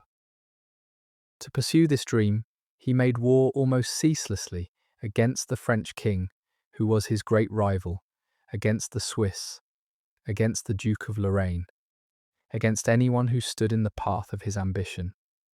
And his enemies, alarmed by his aggression, began to band together against him. The King of France, a sly and patient man who preferred cunning to open war, worked tirelessly to undermine the Burgundian Duke, to detach his allies, to choke his trade, to encircle him with foes. Year by year, the position of Charles grew more perilous, though his pride would not let him see it. His own subjects, ground down by the cost of his endless wars and the harshness of his rule, came to regard him as a tyrant. He had overreached, as proud and headstrong men so often do, and he was driving toward a reckoning. And Margaret, his English duchess, could only watch as the husband she had served so faithfully led their duchy step by step toward the abyss. There is a tragedy in the figure of Charles the Bold, and Margaret, who lived beside him, must have understood it better than most. He was not a stupid man, nor a wholly bad one. He was brave, energetic, capable, possessed of real gifts. But he was eaten up by an ambition that outran his judgment, a craving for glory and dominion that drove him past the limits of what was possible, and that craving was his ruin. He could not be content with the splendid inheritance he had received, one of the richest principalities in Europe. He had to make it a kingdom, had to win a crown, had to stand among the anointed monarchs as their equal. And in the pursuit of that dream, he wore out his resources, exhausted his subjects, and made enemies on every side, until the whole of the surrounding world had banded together against him. It is the oldest of tragic patterns. The great man undone by the very ambition that made him great, the overreacher who grasps at too much and loses all. Margaret, watching her husband from the dignity of her duchess's place, can have done little to check him. For he was not a man to be guided by a wife, or by anyone. His will was iron, and his course was set. She could only serve him faithfully, manage his household and his estates, and watch with whatever private misgivings she felt as he drove his duchy toward the cliff edge. There is no sign that she loved him. There is no sign that anyone did. For he was not a lovable man, this cold and driven prince. But she was his wife, and she did her duty, and when the end came, swift and total, she was left to deal with the wreckage of his ambition, to gather up the shattered pieces of the state he had brought to the brink of destruction. It would prove to be the making of her. The reckoning came in the depth of winter, at the beginning of the year 1477, outside a town called Nancy, in the Duchy of Lorraine. Charles the Bold, his army worn down by hard campaigning and bitter cold, his forces dwindling and his enemies closing in, threw himself into battle against the combined might of his foes, and there, in the snow before the walls of Nancy, his army was destroyed, and the Duke himself was killed. His body was not found for days. When at last it was discovered, frozen and half-eaten by wolves and stripped by looters, it was so disfigured that it could be identified only by old battle scars and the long fingernails the Duke had been known for. So ended Charles the Bold, the proud and warlike prince who had dreamed of a crown. Dead in the snow of a foreign field, his grand ambitions collapsed into ruin in a single catastrophic hour. For her, the news was a thunderbolt. She was suddenly a widow after less than 9 years of marriage, and far more than that, she was the dowager duchess of a state that had just lost its ruler and its army at a single stroke, and that now lay open and vulnerable to its enemies, with no grown man to defend it. The Burgundian inheritance passed not to any son, for Margaret had borne none, but to the Duke's only child, his daughter Mary, a girl of 19, who now found herself the ruler of a great and wealthy state at the very moment when that state was in mortal danger. And it was in this crisis, the gravest in the whole history of Burgundy. That Margaret of York would show the world what she was made of. The manner of his death and its grisly aftermath struck the imagination of the age and must have struck Margaret hardest of all. To die in battle was no shame for a prince. It was almost the expected end of a warrior duke. But there was something peculiarly dreadful in the way the body was lost and then found, days afterward, in the frozen marsh where it had fallen. So mangled and so gnawed that those who sought it could scarcely be sure it was him. A prince who had lived in such splendour, who had dressed in cloth of gold and dined off silver and commanded the wealthiest court in the world, lay at the last a frozen and disfigured corpse in a winter field, indistinguishable from the meanest soldier who had died beside him. There is a terrible lesson in that, the kind of lesson the medieval mind loved to draw on the vanity of earthly greatness and the levelling power of death, and the men of that age did not fail to draw it. For Margaret, the horror must have been more than philosophical. This was her husband, the man she had served for 9 years, and however little love there had been between them, his death in such a manner, and the days of dreadful uncertainty before the ruined body was identified, can have been nothing but a nightmare. And beyond the personal horror lay the political catastrophe, for the Duke's death did not merely widow her. It threw down the whole structure of the Burgundian state, exposed it naked to its enemies, and laid upon Margaret's shoulders, and upon the shoulders of a frightened girl of 19, the desperate task of saving what could be saved from the wreck. The proud Duke was gone, devoured by the wolves and the cold, and the women he left behind would have to find a way to hold his shattered inheritance together. It is one of the bleaker ironies of her story that the catastrophe which widowed her was also the making of her, that the death which left her bereft also set her free to become the great figure she was destined to be. While her husband lived, she had been a consort, important certainly, dignified and capable, but always overshadowed by a domineering man who consulted no one and went his own way to ruin. His death removed that shadow. His death thrust her and her stepdaughter into the centre of affairs, making them the figures on whom everything now turned, and called forth reserves of strength and judgment that the years of her marriage had given her little chance to show. There is a pattern here that recurs in the lives of many strong women of that age, whose moment came only with widowhood, when the death of a husband freed them at last to act in their own right, to wield the power that marriage had denied them. So it was with her. As a wife, she had been an appendage, however honoured, to a great man. As a widow, she grew into a great figure in her own right, the saviour of a state, the maker of a marriage that shaped the destiny of Europe, the matriarch of an imperial house.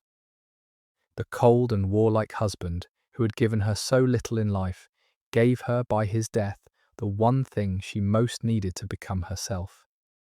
He got out of her way. It is a hard thing to say of any marriage, but it is true of hers that she came fully into her powers only when the man she had married was dead, and the duchy he had so nearly destroyed lay in her hands to save. The weeks that followed the news of Nancy must have been among the most testing of her whole life, and they reveal the steel that was in her. The Duke was dead, his army destroyed, and the enemies of Burgundy were already moving to seize their chance, the King of France foremost among them, pressing his armies into the leaderless duchy and snatching what he could. Into this chaos stepped the Duchess and her stepdaughter, 2 women, one of them barely out of girlhood, charged with holding together a great state that had just lost its ruler and its strength at a single stroke. There was no time for grief, no leisure to mourn. The danger was immediate and mortal, and everything depended on swift and steady action. The towns were restless, demanding the restoration of old privileges as the price of their loyalty.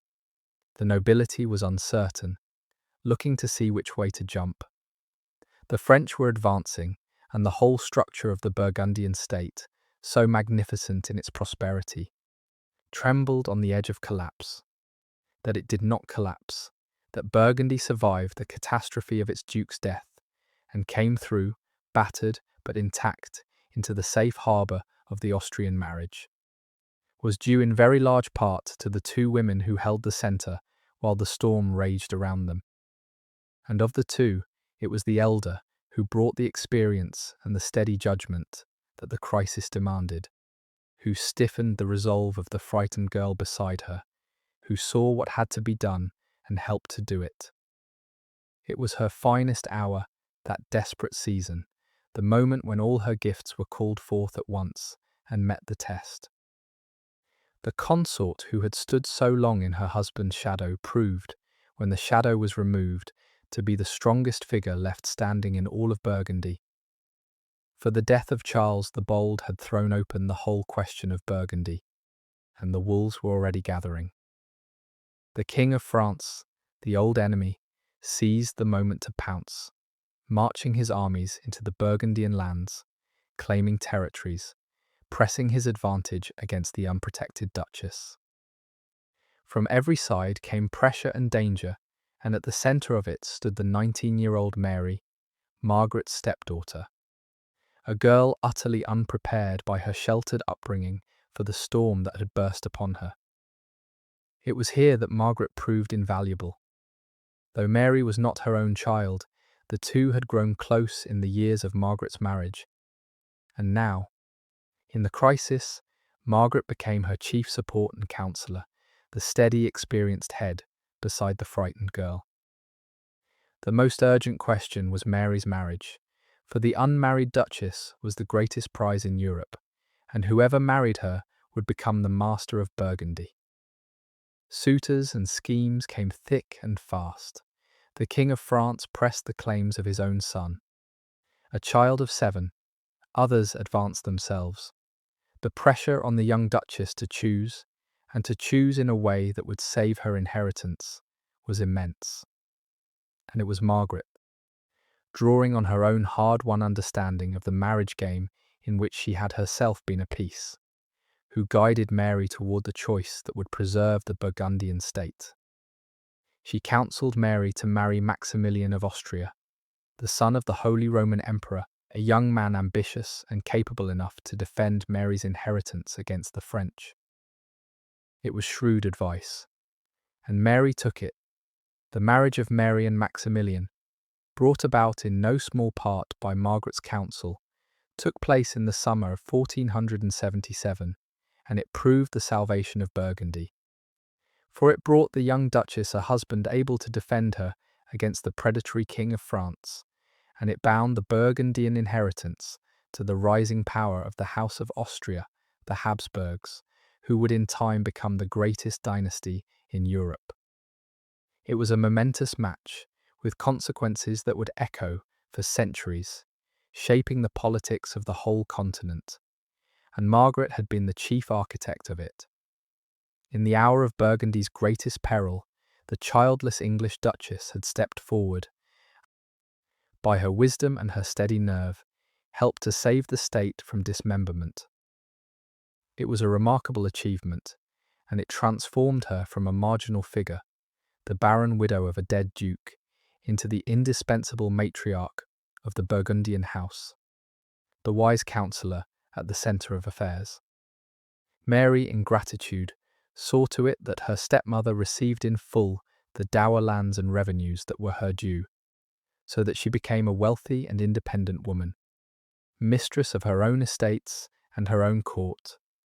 The young duchess and her stepmother were now bound by ties of deep affection and mutual gratitude, and for a few years it seemed that the worst was past, that Burgundy was saved, and that she might settle into a comfortable and honoured widowhood as the grand old lady of a secure and thriving state. But fate had not finished with her, and another and crueler blow was coming.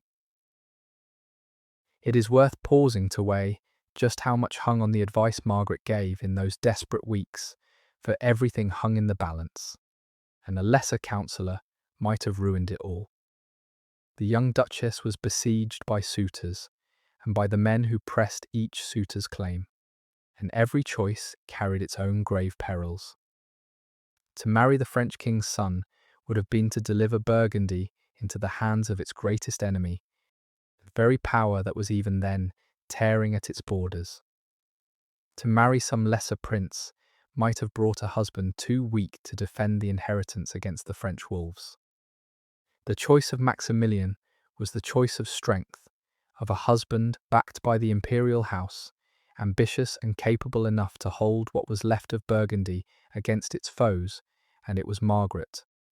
Drawing on a lifetime's understanding of the deadly game of dynastic marriage, who saw it and pressed it. She knew that game as few did, for she had been a piece in it herself. Married off for reasons of state, to a man she had never met, she had learned its rules from the inside, learned how a marriage could make or break a dynasty, and now she turned that hard-won knowledge to the saving of her stepdaughter and her stepdaughter's state. There is a kind of poetic justice in it, that the woman who had been used as a pawn in her youth should, in her maturity, become the master player who moved the pieces and saved the game. She had been on the receiving end of dynastic policy. Now she made it, and made it brilliantly. The marriage she arranged held Burgundy together, bound it to the rising power of Austria, and shaped the map of Europe for generations. Few pieces of advice in all that century did more, and it came from the childless English duchess, whom a crueler fate might have left a forgotten and powerless widow. There is an irony worth savouring in the fact that she, who had herself been so completely a creature of the dynastic marriage market, became in time its most cunning practitioner. As a girl she had been an asset to be bargained over, a piece her brother weighed and held and finally played for the highest stake, her own wishes counting for nothing in the calculation. She had been married at 22 to a man she had never met, in a match made by negotiators for reasons of state, and she had crossed the sea to a foreign land to take up a station chosen for her by others. In all of that she had been acted upon, moved about the board by the great men whose game it was.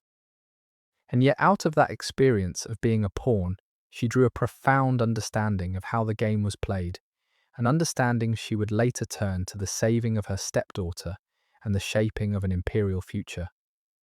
She knew, because she had lived it, how a marriage could make or unmake a dynasty, how the choice of a husband for a great heiress could deliver a state into safety or into ruin. She knew the weight of such decisions, the perils that hedged them, the way ambition and fear and calculation all pressed upon the choosing. And when the moment came, when her stepdaughter stood at just such a crossroads as Margaret herself had once stood at, she brought all that hard-won knowledge to bear, and she chose or guided the choosing, with a wisdom that the pawn she had once been could never have commanded. The piece had become the player. The woman who had been moved about the board now moved the pieces herself, and moved them so well that the consequences echoed for centuries. It is one of the satisfying patterns of her life, this turning of a youthful subjection into a mature mastery, and it speaks to the resilience and the intelligence that were the marks of her whole character. The crueler blow came in the springtime of the year 1482. Mary, the beloved stepdaughter, whom she had guided and protected, the young duchess who had become as dear to her as any daughter of her own body could have been, went out hunting with her hawks, as she loved to do, and her horse stumbled and threw her, and she fell badly and broke her back. She lingered for some weeks in great pain, and then she died. She was 25 years old. For Margaret, the loss was shattering, the deepest personal grief of her whole life. For in Mary she had found the child she had never borne, the object of all her thwarted maternal love. And now that child too was taken from her. The bond between the childless stepmother and the motherless girl had been one of genuine and deep affection, rare in that hard political world, and its breaking left her bereft. And the loss was not only personal, but political, for Mary's death once again threw the Burgundian state into crisis. Mary left two infants, a boy named Philip, not yet 4 years old, and a baby girl, also named Margaret, in honour of the Dowager Duchess who had done so much for the family. The little boy Philip was now the heir to Burgundy. A duke in the cradle, and the perilous business of a minority, with all its dangers of faction and foreign predation, began once more. Margaret, twice now a kind of saviour to this house, took up the burden again. She devoted herself to the protection and the upbringing of Mary's orphaned little ones, becoming a grandmother in all but blood to the little Philip and the infant Margaret, guiding and guarding them through the dangerous years of their childhood. The death of Mary was the great sorrow of Margaret's life, and we should not pass over it lightly. For it tells us much about the heart of this woman who has come down to us so often as a cold and scheming dowager. She had loved that girl as her own, through the years of her marriage, while the Duke was away at his endless wars. It was Mary who had been her companion and her comfort, the motherless child and the childless wife, drawn together by their mutual need. She had guided Mary through the terrors of her father's death, had stood beside her in the crisis that followed, had helped to find her a husband who could defend her. She had, in every way that mattered short of the bearing, been a mother to her.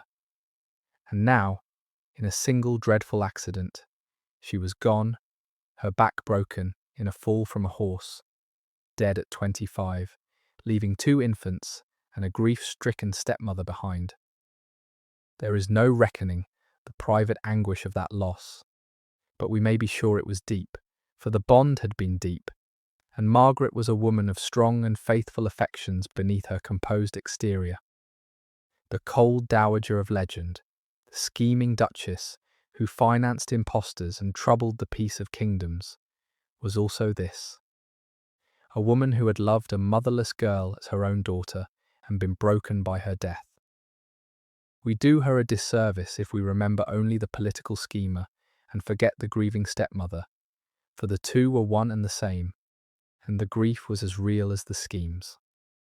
And there is this too, in the aftermath of that loss, that Margaret did not collapse into her sorrow, but took up once again the burden the death had laid upon her, the care of Mary's orphan children, and gave to them the love and the protection she had given their mother.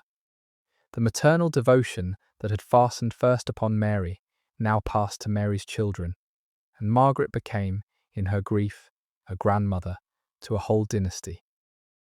And so Margaret entered upon the long final phase of her life, the phase of her widowhood, which would last more than a quarter of a century, and which would see her become one of the most formidable and respected figures in all of Europe. She established her own court at the town of Mechlin, which the English called Malines, in the heart of the Low Countries, and there she lived in great state, one of the richest widows in Christendom, mistress of her own lands and revenues, holding her own household, dispensing patronage and hospitality, a power in her own right. She had come a long way from the orphaned girl of Fotheringhay. She was now the Dowager Duchess of Burgundy, the grand matriarch of the Habsburg Burgundian house, the one who had saved the state and raised its heirs. And she wielded a real and considerable influence in the affairs of the duchy and beyond. And she devoted herself, in these years, to the things she loved. She was of deep and genuine piety, like her mother before her, and she gave generously to religious houses, founded and endowed convents and charitable works, and ordered her own life with a devout and disciplined regularity. She was, besides, a great patron of learning and the arts, and above all of books. In an age when the printed book was a brand new marvel, Margaret was among its earliest and most important patrons. She gathered one of the finest libraries owned by any lady of her time, a collection of beautiful, illuminated manuscripts on themes of devotion and history and moral instruction. And it was Margaret who gave crucial early support to an Englishman named William Caxton, who was in the Low Countries learning the new craft of printing, and who would carry that craft back to England and print the first books ever made in the English language. Through her patronage of Caxton, she played a small but real part in one of the momentous revolutions of the age, the coming of the printed word to England.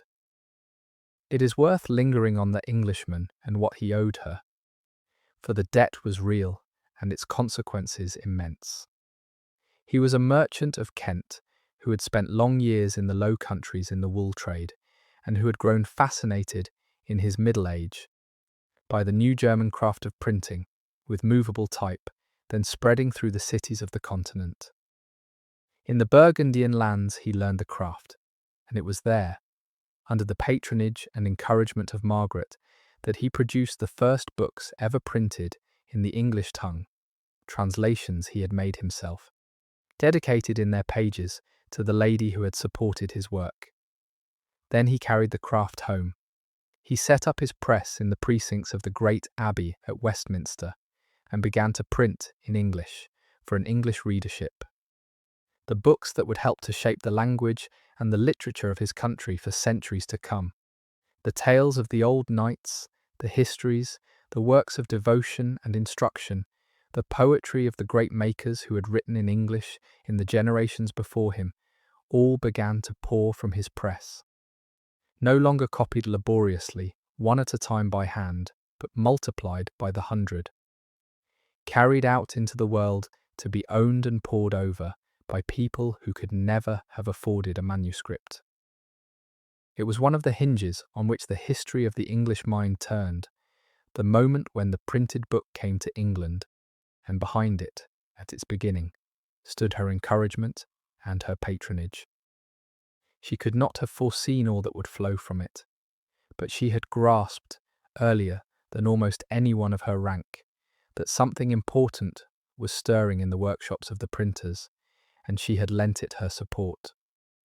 And through that patronage she set her hand, lightly but unmistakably, upon the future of her native land. The wealth she commanded in those years deserves a word, for it was the foundation of all her independence and much of her power. As Dowager Duchess of Burgundy, she held in her own right a great endowment of lands and revenues. The dower settled on her at her marriage and confirmed to her in full after her husband's death by the gratitude of her stepdaughter. This made her a rich woman, one of the richest widows in all of Europe, and that fortune gave her a freedom that few women of any age have enjoyed. She answered to no husband, for she had none. She was beholden to no man for her keep. She held her own lands, drew her own revenues, kept her own household and her own court, and disposed of her money as she saw fit. It was this independence, founded on wealth, that made possible everything else she did in her long widowhood. The patronage of books and scholars, the founding of religious houses, the lavish hospitality, and not least the funding of rebellions against the King of England. For the mercenaries and the schemes she paid for did not come cheap. A poorer widow, dependent on others, could have done none of it. It was Margaret's own purse, deep and her own to command, that gave her the means to be the power she was. In that fact lies a truth about the foundations of female independence in that age, that it rested, where it existed at all, on the control of money, on the rare freedom of a woman who had means of her own and no man with the right to control it. Margaret had that freedom, and she used it to the full, becoming through her wealth and her wit and her will one of the most independent and consequential women of her century. And it is worth pausing on the sheer strangeness of the place from which she wielded that power. For the Burgundian state she had married into was one of the oddest and most brilliant creations of the age. It was not a kingdom. Its ruler bore only the title of duke, and held his lands in a tangle of different rights. Some as a vassal of the King of France, some as a prince of the German Empire, some by inheritance, and some by conquest, and some by marriage.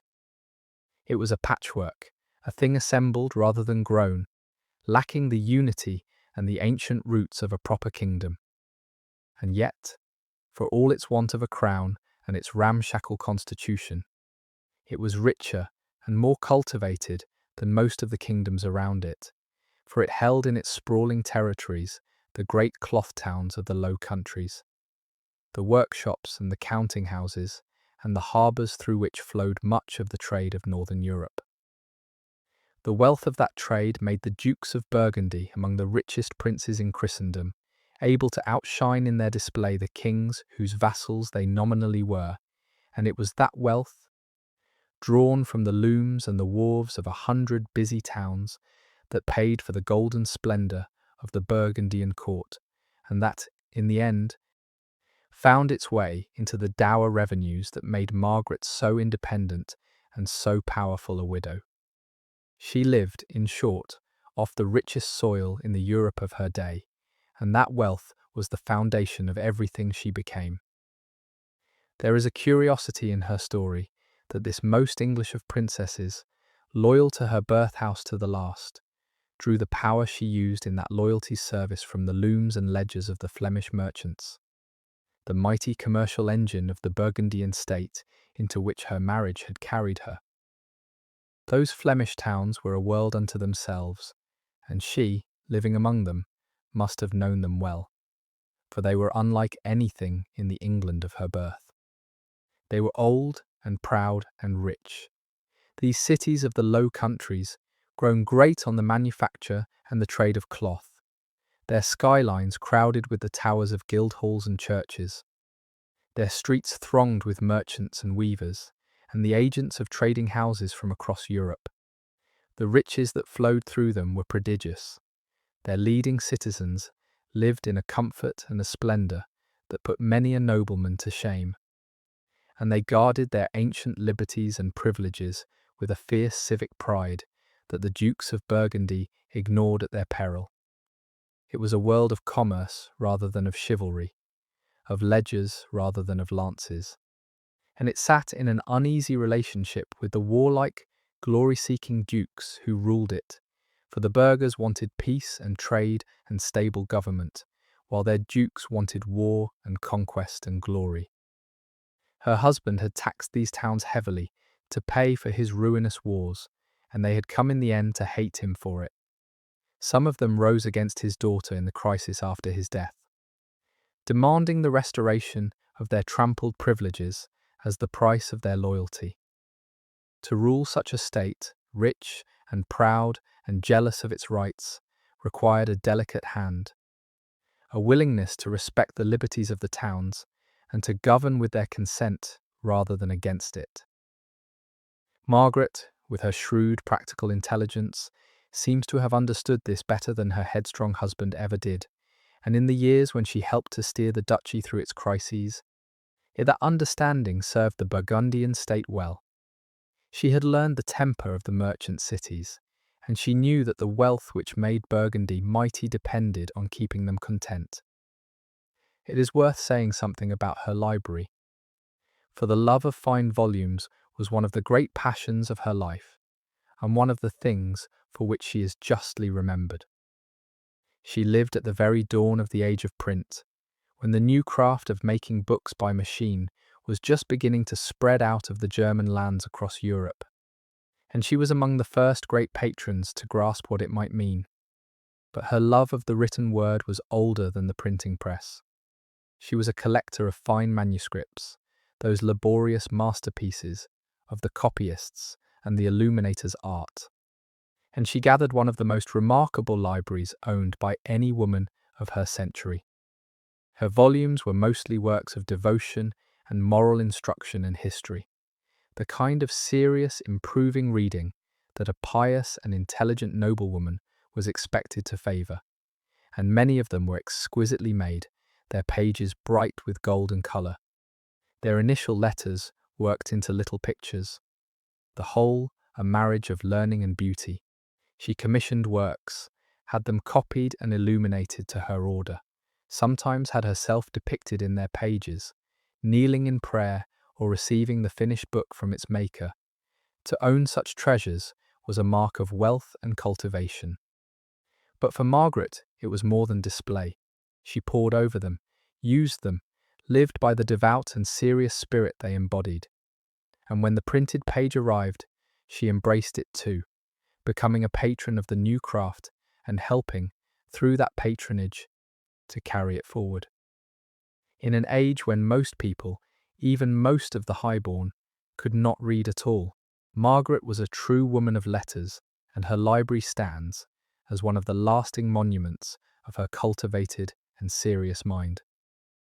Her religion, too, deserves more than the passing mention it usually gets, for it was the deep ground of her whole character, and not merely the conventional piety expected of a great lady.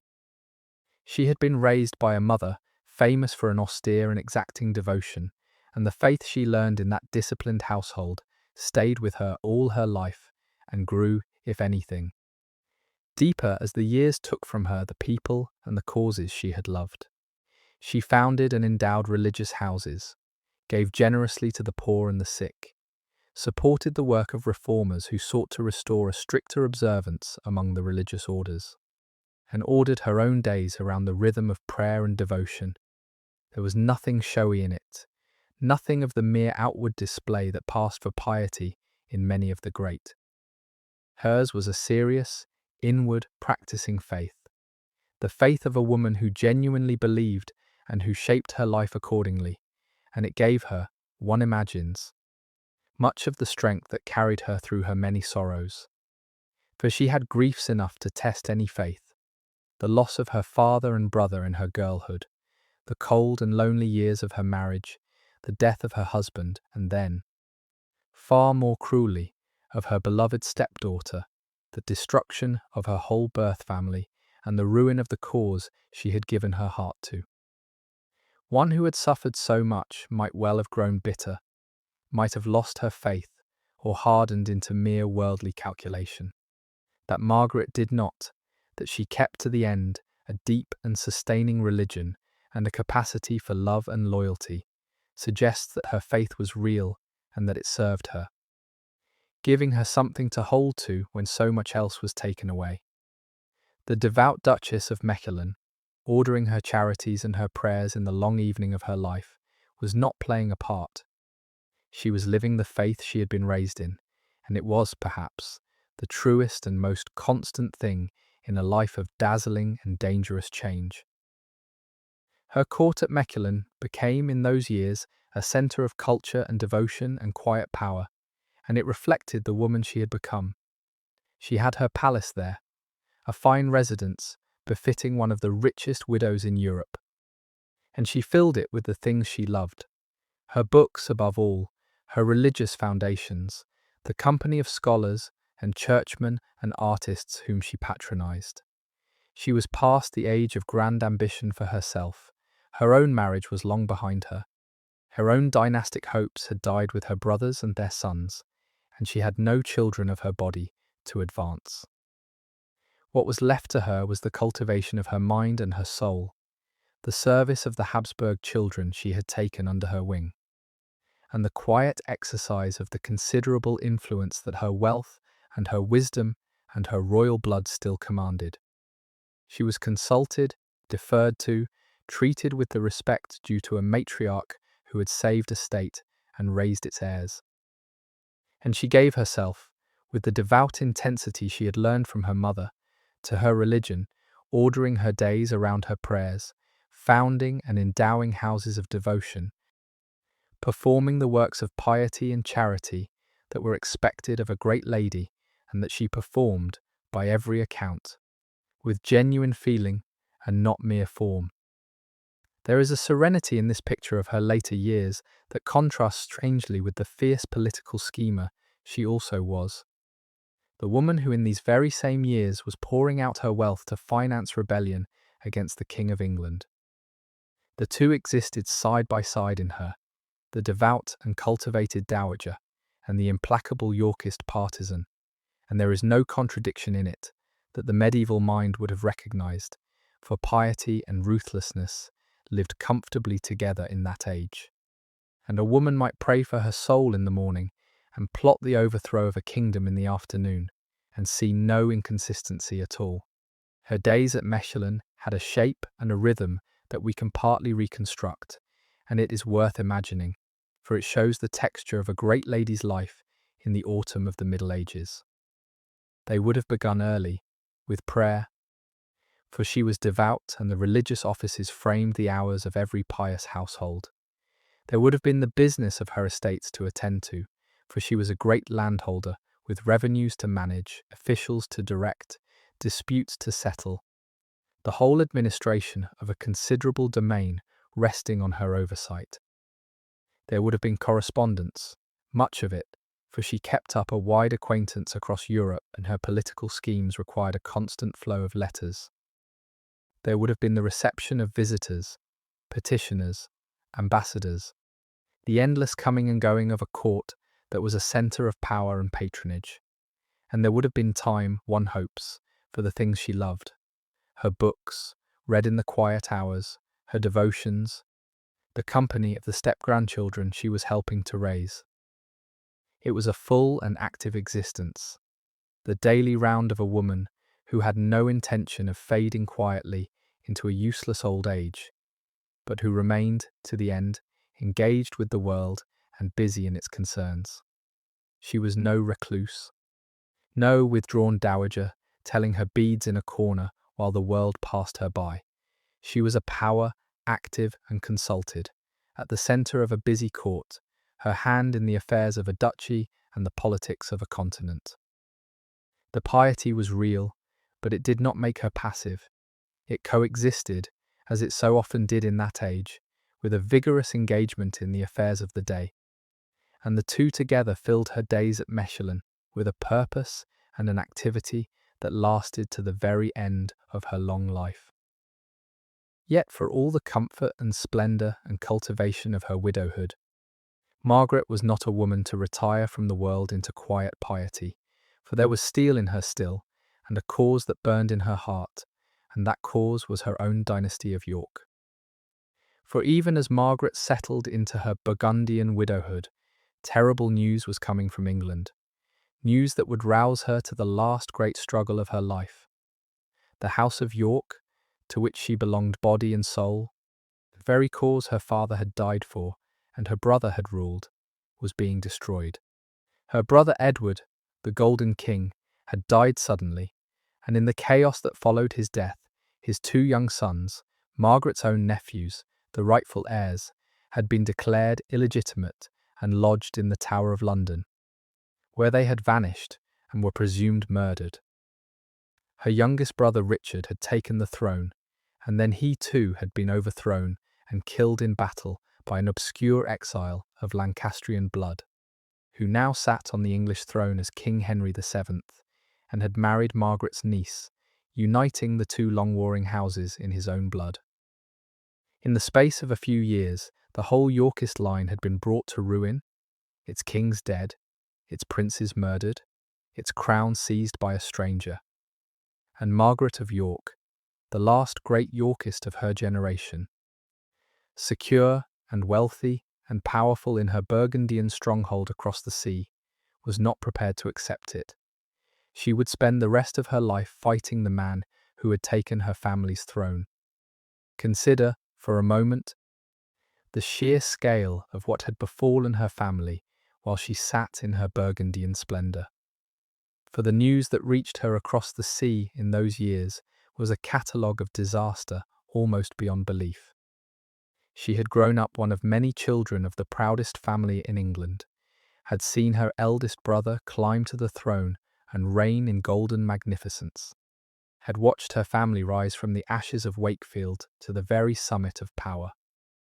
And now, in the space of a handful of years, the whole of it was swept away, and it is the swiftness of the collapse, more than its mere fact, that we should try to feel as she must have felt it. There is a particular cruelty in watching a thing fall, not slowly, over generations, but all at once, in a few short seasons. so that a woman might receive in a single decade the tidings of every disaster. One messenger after another crossed the sea to her with worse news than the last, and she had no power to prevent any of it. No way even to be present at the deathbeds and the battles, only the helpless role of the distant witness. Reading of her family's ruin in letters, carried over the water weeks after the events they told of. For Margaret, secure and wealthy in her foreign stronghold, that helplessness must have been its own torment, to be safe herself while everyone she belonged to was destroyed. To have wealth and a fine court and no means at all of saving the people who mattered. Blow followed blow, each one harder than the last, until the whole edifice of her family's power lay in ruins, and she alone, it seemed, was left standing amid the wreck. A weaker spirit would have bowed to it, accepted the verdict of events, made peace with the new order and lived out a quiet widowhood. Margaret did not. The same iron that had been in her mother was in her, and as she surveyed the wreckage of her house, she did not despair. She resolved to fight. There was no one else left to do it. She was the last great Yorkist standing, and she would not let the cause die without a struggle, however hopeless the odds, however lost the day. To outlive everyone is its own peculiar sorrow, and it was the sorrow that shaped her later years. She had been one of a numerous brood of brothers and sisters, the children of a proud and fertile house. She had married into a mighty family and gained a stepdaughter she loved as her own. She had been surrounded in her prime by kin and connections, a woman embedded in the dense web of a powerful dynasty. And then, one by one, they were taken from her until she was left almost alone. The last survivor of her generation, an old woman in a foreign land who had buried nearly everyone she had ever loved. Her husband, dead in the snow at Nancy. Her beloved stepdaughter, dead from a fall at 25. Her brothers, both kings, dead within a few years of each other, the one of sickness and the other in battle. Her young nephews, lost in the Tower. Her mother, who lived to a great age but died at last, as all must. One after another, the props of her world were knocked away, until there was scarcely anyone left who remembered her youth, who had known the bright morning of her family's fortunes, who shared the memories of the world she had been born into. There is a special loneliness in that, in being the last, in carrying alone the memory of a vanished world and a fallen house, in having no one left who knew you when you were young. She bore it as she bore everything, with a steadiness that did not break, finding what consolation she could in her faith, her books, and the Habsburg children she had taken to her heart. But it must have been a lonely eminence, long survival, and the fierceness with which she clung to the Yorkist cause in her last decades may owe something to it. To the need of a woman who had lost everything to keep faith with the dead by fighting on for the cause they had died for.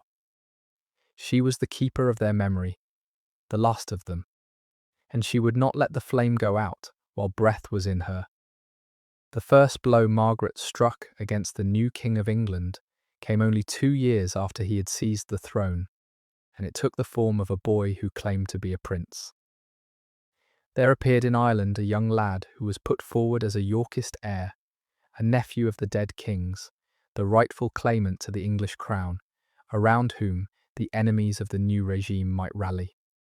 The boy was almost certainly an impostor, a commoner coached to play a royal part, but that mattered little to those who wished to use him, and chief among those was Margaret of York. From her court across the sea, she threw her weight behind the pretender's cause. She refused to recognize the man who had taken her family's throne, and she put her wealth to work against him, paying for a force of professional soldiers, 2,000 hardened mercenaries, to cross to Ireland and then to England in support of the boy's claim. It was a serious threat, the first great challenge to the new king's hold on his crown, backed by Margaret's money and Margaret's hatred.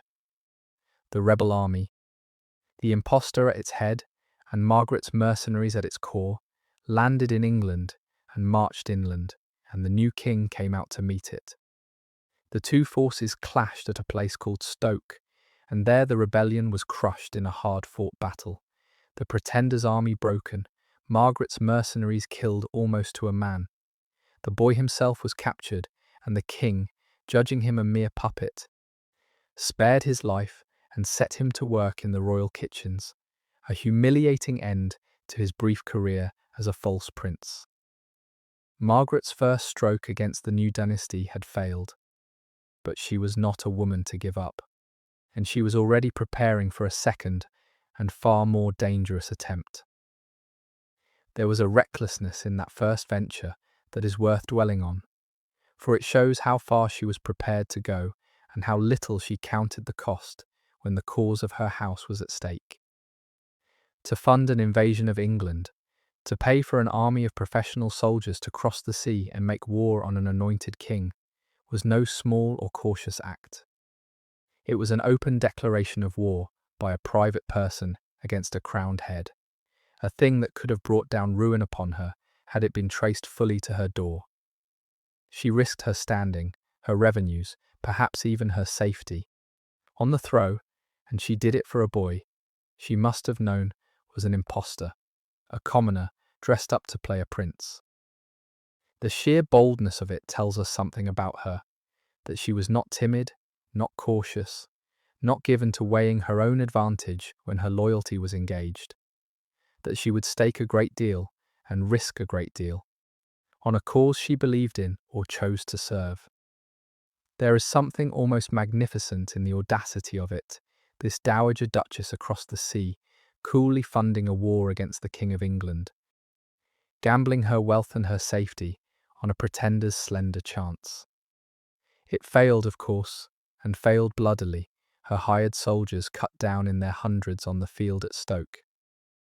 But the failure does not diminish the daring of the attempt, and the daring is characteristic. She did not do things by halves. When she gave herself to a cause, she did so wholly, with her whole purse and her whole will, and let the consequences fall as they might. It was the same quality that had made her throw herself into her exiled brother's defence years before.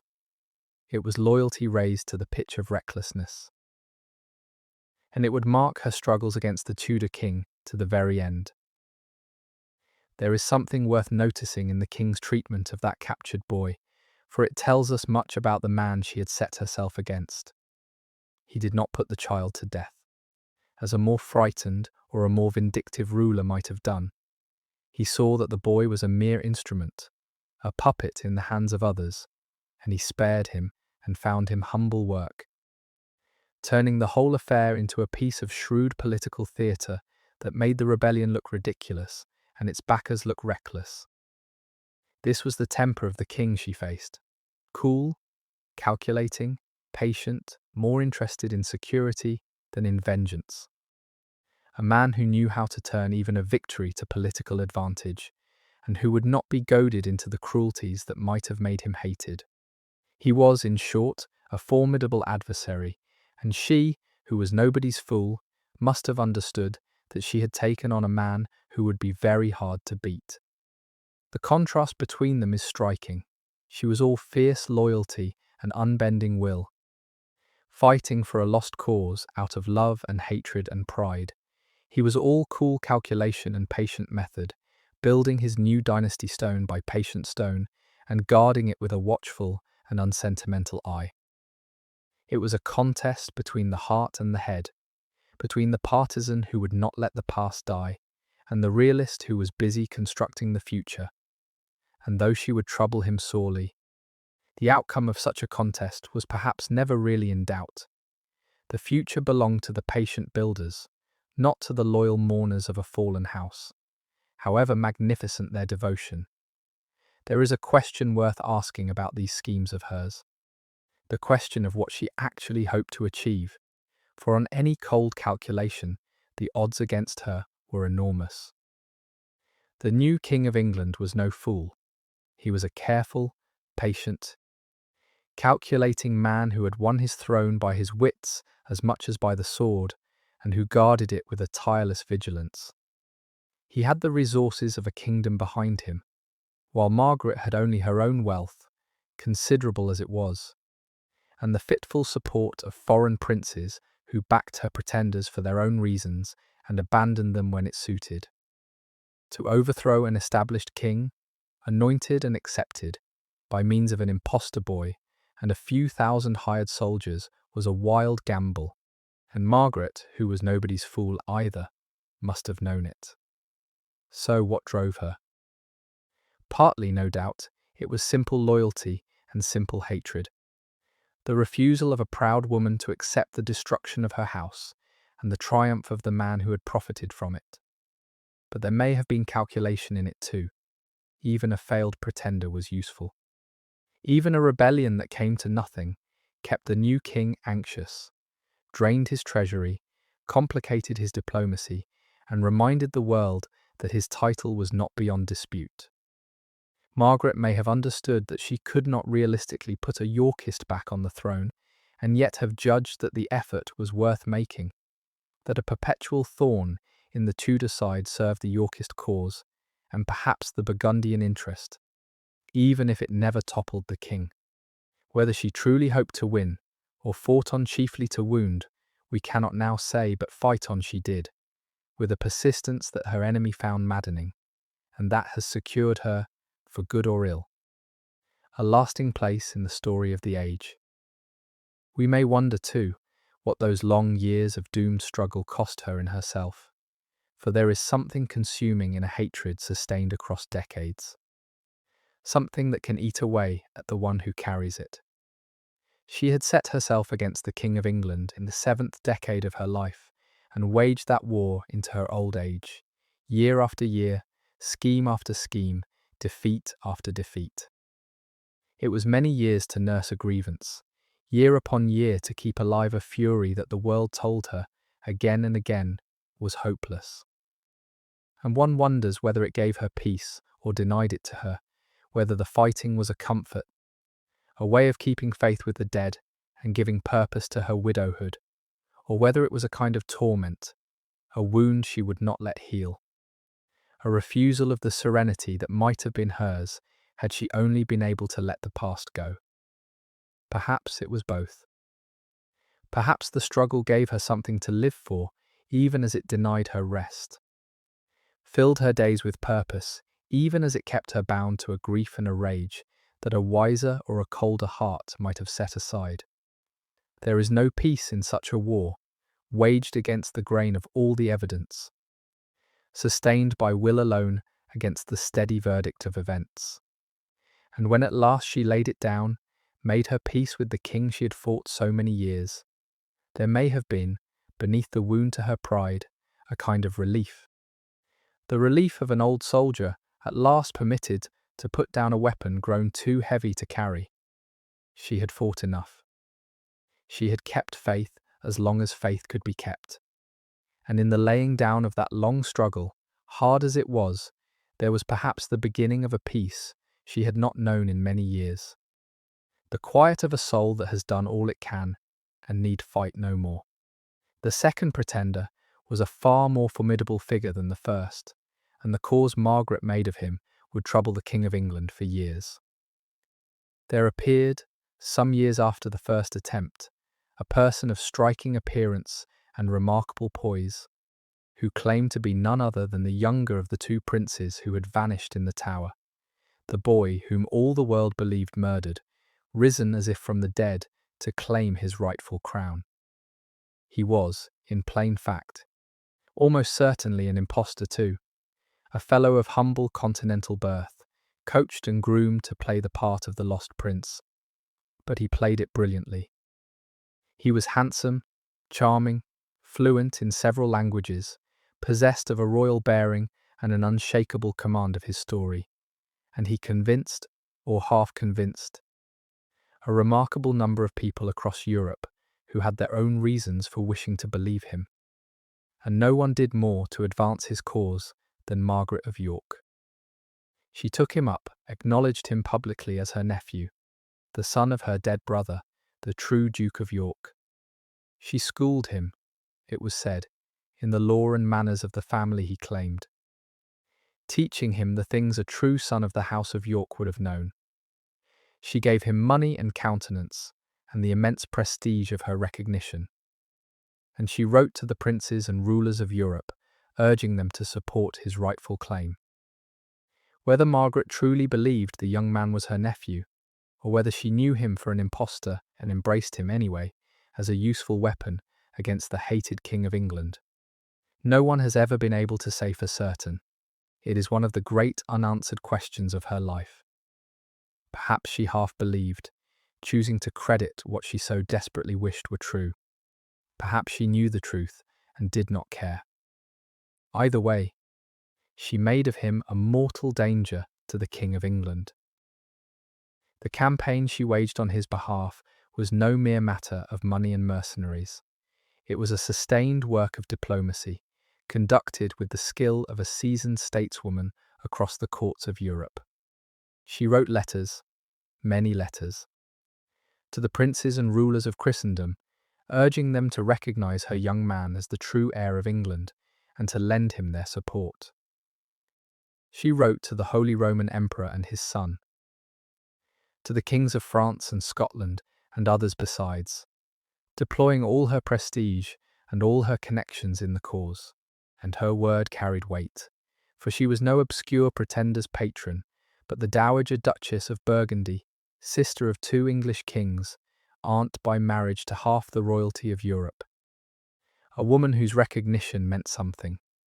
When she swore that the young man was her nephew, restored as if by miracle from the grave of the Tower, princes who had their own reasons for troubling the King of England were glad to take her at her word, and so the pretender gathered, for a time, a formidable array of foreign backers. It was a diplomatic achievement of real magnitude, this assembling of a coalition behind an impostor, and it could only have been managed by someone of her standing and skill.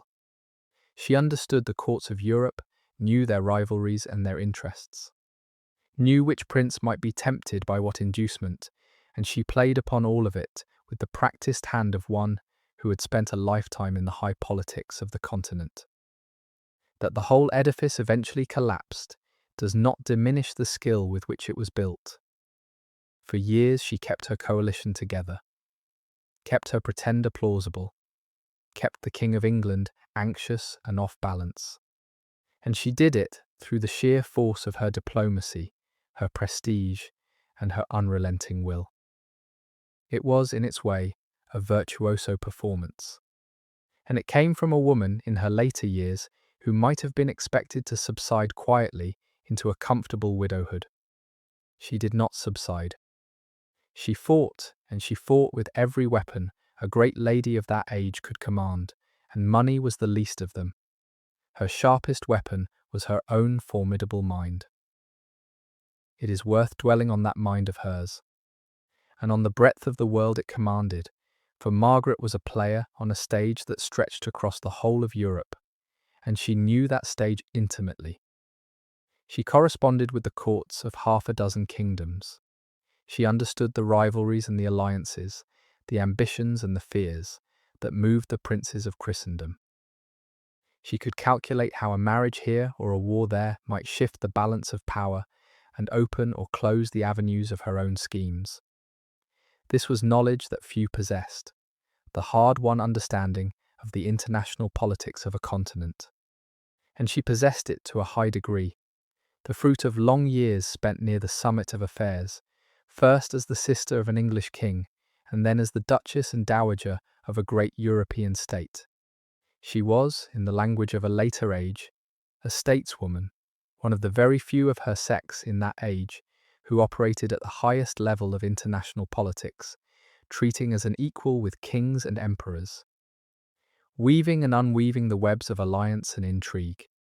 And she managed it, remarkably, from a position that had no formal standing in the councils of the powers.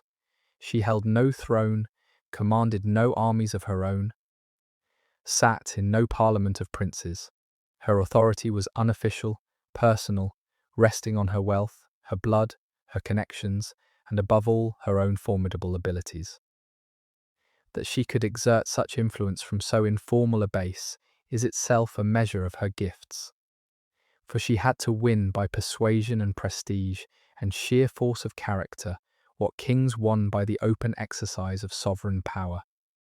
She held no office, in a sense, only a widow keeping her own court in a provincial town, and yet she grew into a force in the affairs of nations, and that she could do so is one of the most telling proofs of the extraordinary figure she was. Much of what made her so formidable in that diplomatic war was the extraordinary web of connection in which she sat, for by birth and by marriage she was linked to half the ruling houses of Europe. And she knew how to use those links. She was the sister of English kings and the aunt of an English queen. She was the widow of a Burgundian duke and the step-grandmother of the heirs to the Burgundian and Austrian inheritance. Through the marriages of her step-grandchildren, she was connected, in time, to the royal houses of Spain and the Empire and beyond. She had spent a lifetime at the heart of European affairs, knew personally or by reputation the great figures of her age, understood the intricate dance of alliance and rivalry that bound the courts of Christendom together. This was a resource as valuable as her wealth, this dense network of kinship and acquaintance and standing, and she drew on it constantly in her long campaigns. A letter from the Dowager Duchess of Burgundy was not a thing to be lightly set aside. Her recognition conferred a kind of legitimacy. Her enmity was a complication to be reckoned with. She moved through the high politics of Europe, not as an outsider petitioning for favour, but as one of its established figures, a player of long standing whose voice carried weight in the councils of princes. It is easy, looking back, to see her chiefly as the patron of doomed pretenders, the backer of lost causes, but in her own day she was something more imposing than that, a power in the European system. A woman whose friendship was courted and whose hostility was feared across the whole breadth of the continent. The childless Duchess of Mechlin sat at the centre of a web that stretched from England to Spain to the lands of the Empire, and she was, in her later years, one of the genuinely significant figures in the politics of her age. The deepest puzzle of this whole affair, and one that has fascinated everyone who has studied her, is the question of what was going on in Margaret's own mind. Did she know the young man was a fraud? Almost certainly she did. For she, of all people, had the means to know. She had never set eyes on the real nephew he claimed to be, who had vanished as a small boy years before, but she knew the family and its history intimately, and she must have been able to test the impostor's story against what a true son of the house would have known.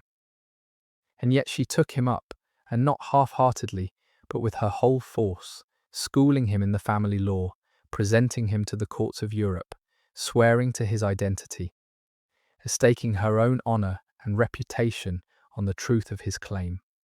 If she knew him false and embraced him anyway, then her behaviour was a piece of cold and ruthless policy, the cynical use of a tool against a hated enemy, and the warmth with which she greeted him. The tears she was said to have shed over her recovered nephew were so much calculated theatre. But there is another possibility, harder to pin down, but truer perhaps to human nature, which is that she half believed because she so desperately wished to believe. Here was a young man claiming to be the last hope of her ruined house, the surviving heir, the boy who could restore everything that had been lost. For a woman who had given her whole heart to the Yorkist cause and seen it destroyed, the temptation to believe that one prince at least had survived, that the line was not extinct, that the fight was not yet hopeless, must have been almost overwhelming. The heart believes what it longs for, and Margaret may have let herself be persuaded, choosing not to look too closely at the cracks in the story, embracing a comforting fiction, because the truth was unbearable. We cannot know which it was, the cold schemer or the grieving believer, and perhaps it was some impossible mixture of the two.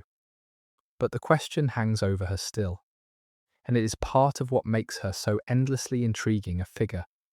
And there is a poignancy in it, whichever way the truth ran, that deepens rather than diminishes her.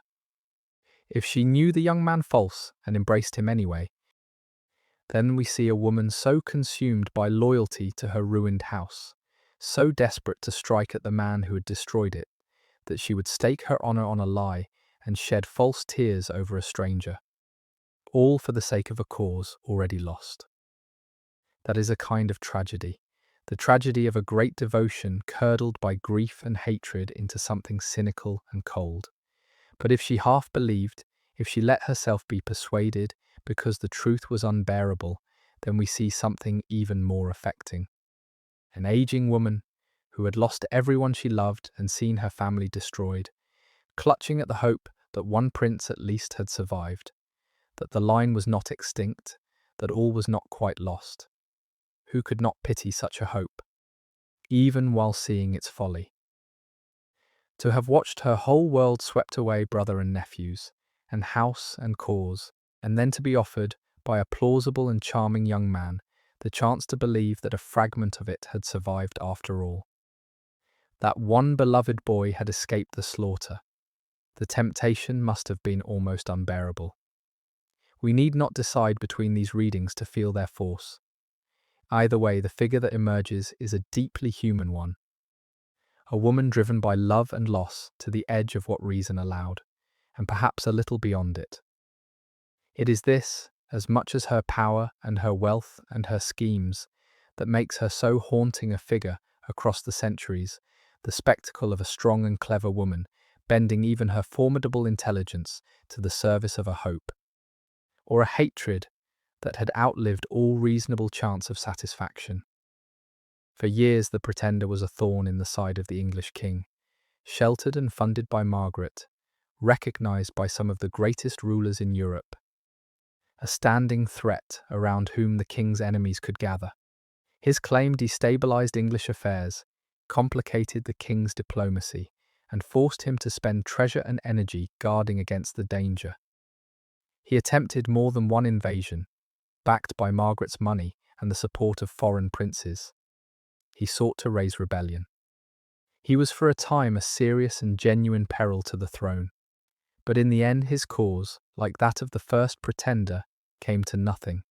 His invasions failed. His support fell away as the King of England outmaneuvered his enemies and made his peace with the foreign powers who had backed the Pretender. And at last the Pretender was captured. For a while the king kept him alive, a defeated and harmless captive, but after he attempted to escape, he was put to death, and the long threat he had posed was ended at last. Margaret's second and greatest attempt to overthrow the man who had destroyed her house had failed, as the first had failed. The cause of York, to which she had devoted her wealth and her energy and her fierce, unyielding will, was lost beyond recovery. The new dynasty was secure upon the English throne, and there was nothing more that even Margaret of York could do to shake it. What is certain is the effect of all this on the man who sat on the English throne, for Margaret made herself, across the years, the single most persistent enemy of his reign. From his point of view, she was a kind of nightmare, a wealthy and determined foe whom he could not reach, sitting safe in her foreign territory beyond his arm, forever conjuring up new threats to his crown. He could defeat the pretenders she sent against him, capture them, execute them, but he could not get at her, for she was protected by her rank and her wealth and the great Habsburg connection she had married into. And there was nothing he could do but endure her enmity and guard against her schemes. She cost him dearly. She drained his treasury, for the defences against her conspiracies were expensive. She complicated his dealings with the other powers of Europe, several of whom were happy to use her pretenders as levers against him. She kept him perpetually anxious, never quite able to feel secure on the throne he had won. He came to regard her, by all accounts, with a mixture of exasperation and something close to fear. this implacable old woman across the sea who would not accept his victory and would not let him rest. There is a kind of grim tribute in that a single aging widow, with no army of her own and no crown, could so trouble the sleep of a crowned and anointed king, could make herself for years the chief thorn in the side of a powerful and capable monarch. It is a measure of the force of her character, of the depth of her purse and the depth of her hatred, that she could wage so long and so troublesome a war against so formidable an enemy, and very nearly, once or twice, succeed.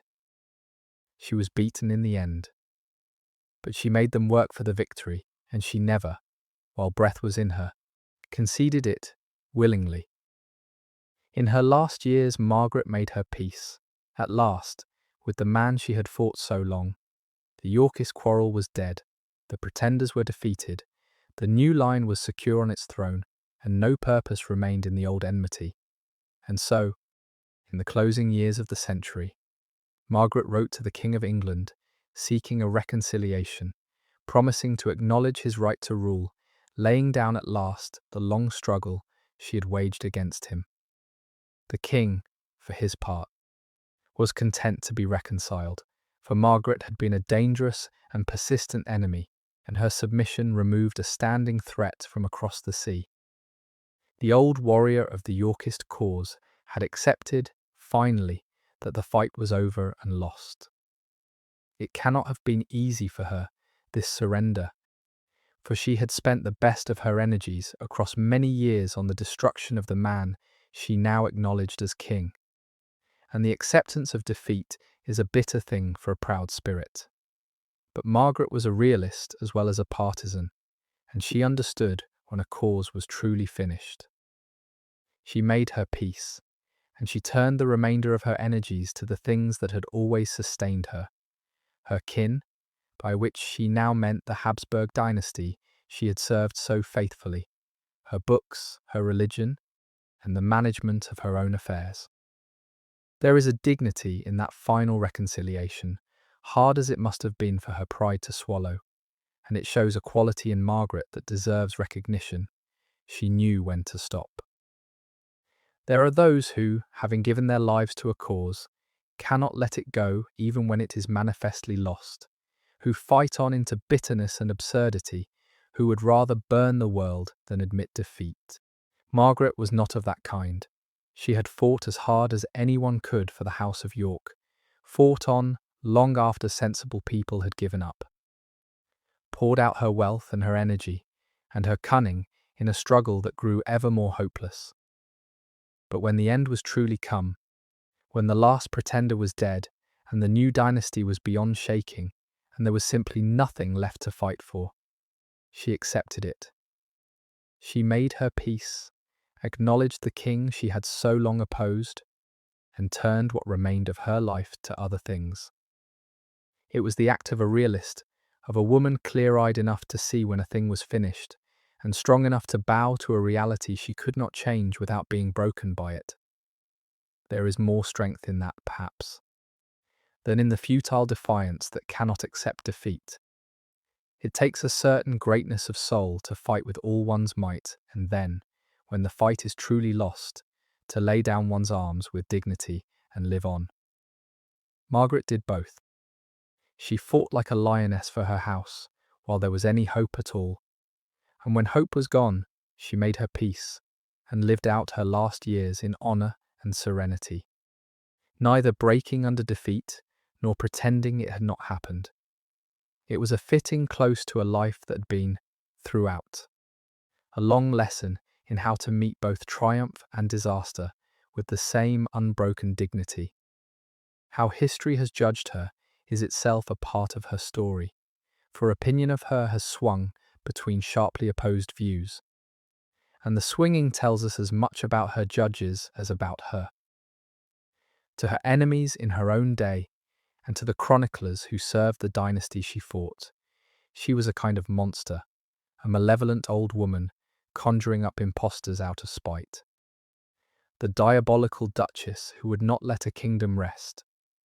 That hostile picture, drawn by the winners, coloured her memory for centuries, casting her as a figure of almost wicked obstinacy, the embodiment of a defeated cause, refusing to accept its defeat.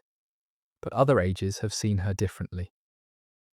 To those who admire loyalty and strength, she has appeared as something close to a heroine, the faithful sister who never abandoned her family, the capable stateswoman who saved a duchy and shaped a continent, the patron of learning and the arts, the formidable lady who held her own in a world of men. And the historians of our own time, looking more coolly, have tended to see a more complicated figure, neither monster nor heroine, but a shrewd and capable political operator, pursuing a tangle of motives in which loyalty and calculation, love of family and interest of state were inextricably mixed. The truth, as usual, is probably that she was all of these things, and none of them simply, a person too large and too complex to fit any single verdict. What is certain is that she made a mark deep enough to be argued over 5 centuries later, which is more than can be said for most of the kings and queens of her age, who have sunk into a uniform obscurity. She has not sunk. She remains vivid, contested, alive in the argument, and that very capacity to provoke disagreement is itself a kind of immortality. The immortality of a figure too forceful and too interesting ever to be quite forgotten or quite agreed upon. It is strange to reflect how distant she is from us, and yet how near, this duchess who died 5 centuries ago in a country that no longer exists as she knew it. The Duchy of Burgundy, having long since been swallowed up and divided among the nations that came after. The world she lived in is gone almost beyond recovery. The chivalry and the pageantry, the religious certainties, the dynastic politics in which a woman could be a piece on the board, the whole texture of those vanished days. We can reconstruct it only partially, through the documents and the buildings and the works of art that survive, and much of it is lost to us forever, including, above all, the inner life of the Duchess, her private thoughts and feelings, which she left almost no record of and which we can only guess at. And yet, across all that distance, she reaches us still. The broad outlines of her experience are human and universal. The loss of those she loved, the struggle to make a way in difficult circumstances, the loyalty to family, the refusal to be broken by misfortune, the long endurance of years that brought both triumph and grief. These things we understand, for they are the common stuff of human existence in any age, and through them we can feel a kinship with this remote and formidable figure, can recognize in her, beneath the strangeness of her world, something of ourselves. That is the gift that such a story rightly told can give us. A bridge across the centuries, a reminder that the people of the distant past were not so different from us, that they loved and grieved and struggled and endured as we do, and that their lives, however remote in time and circumstance, can still speak to ours. She has been dead for 500 years, but in the telling of her story, she lives again, for a little while, and reaches across the gulf of time to touch the imagination of those who hear it. It is easy, in recounting a life so crowded with incident and consequence, to reduce it to its public deeds, the marriages arranged and the states saved and the rebellions financed, and to lose sight of the woman who lived it from the inside.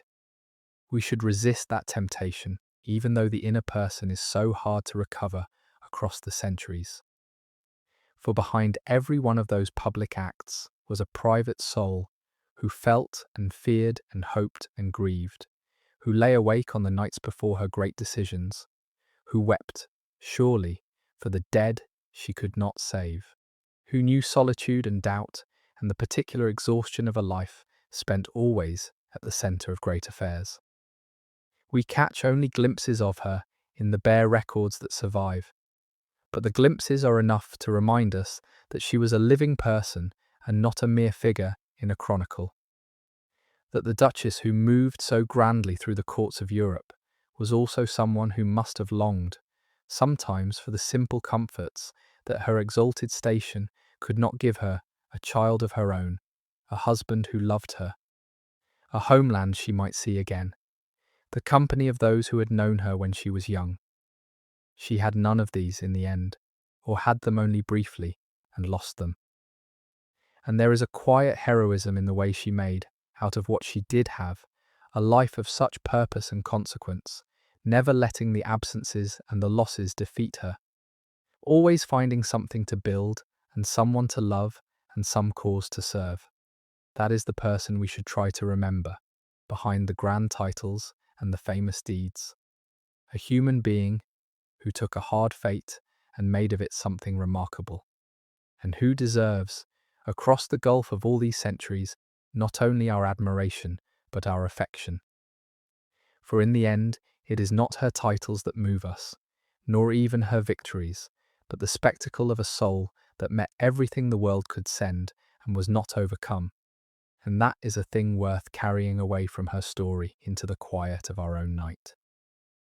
What we would give, looking back, to hear her own voice on it all, to know what she herself thought she was doing in those long years of struggle, what she felt as she embraced the young pretender, what passed through her mind in the dark hours when she counted her losses.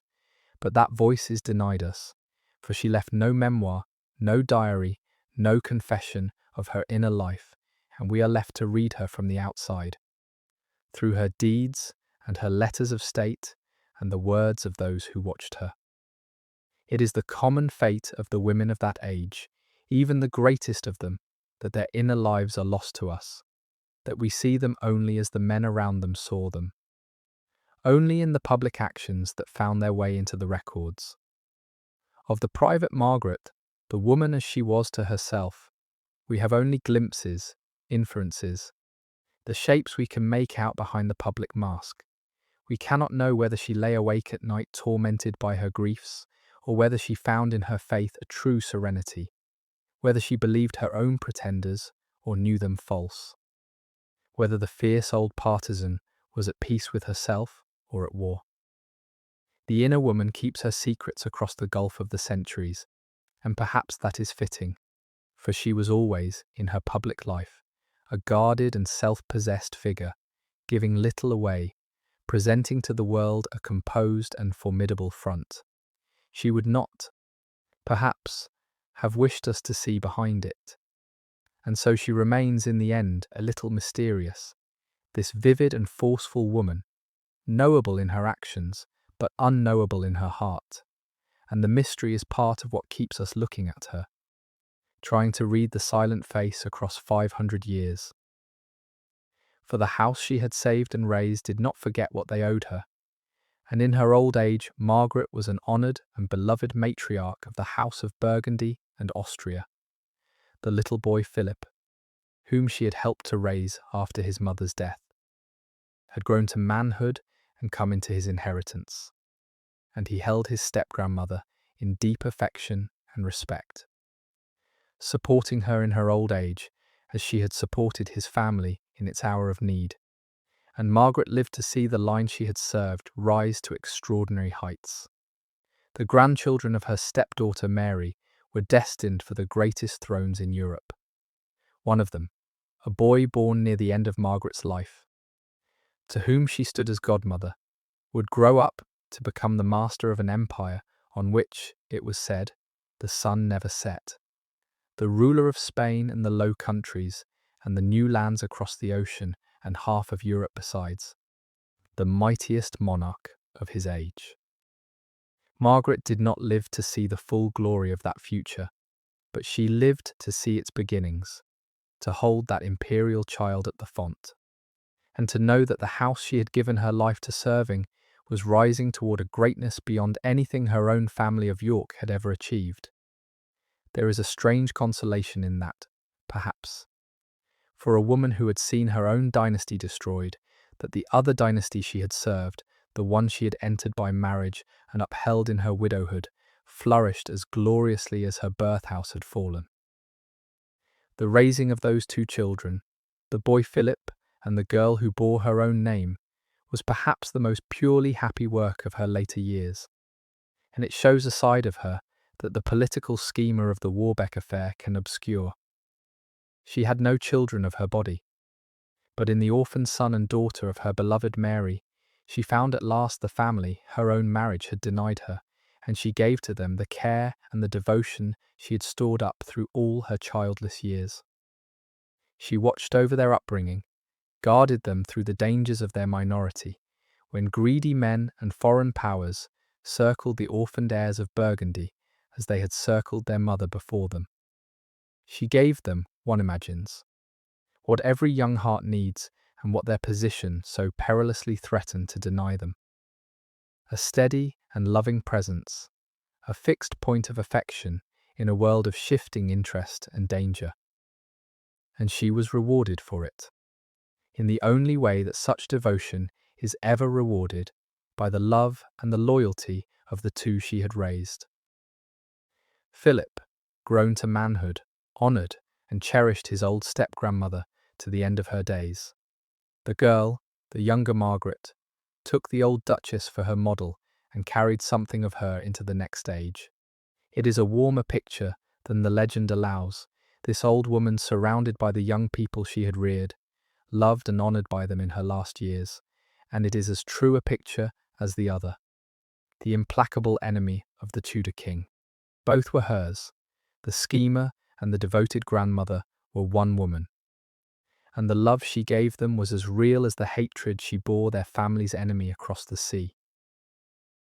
It is worth following that thread a little further, for the reach of what she helped to set in motion is genuinely astonishing, and it stretches far beyond anything she could have foreseen.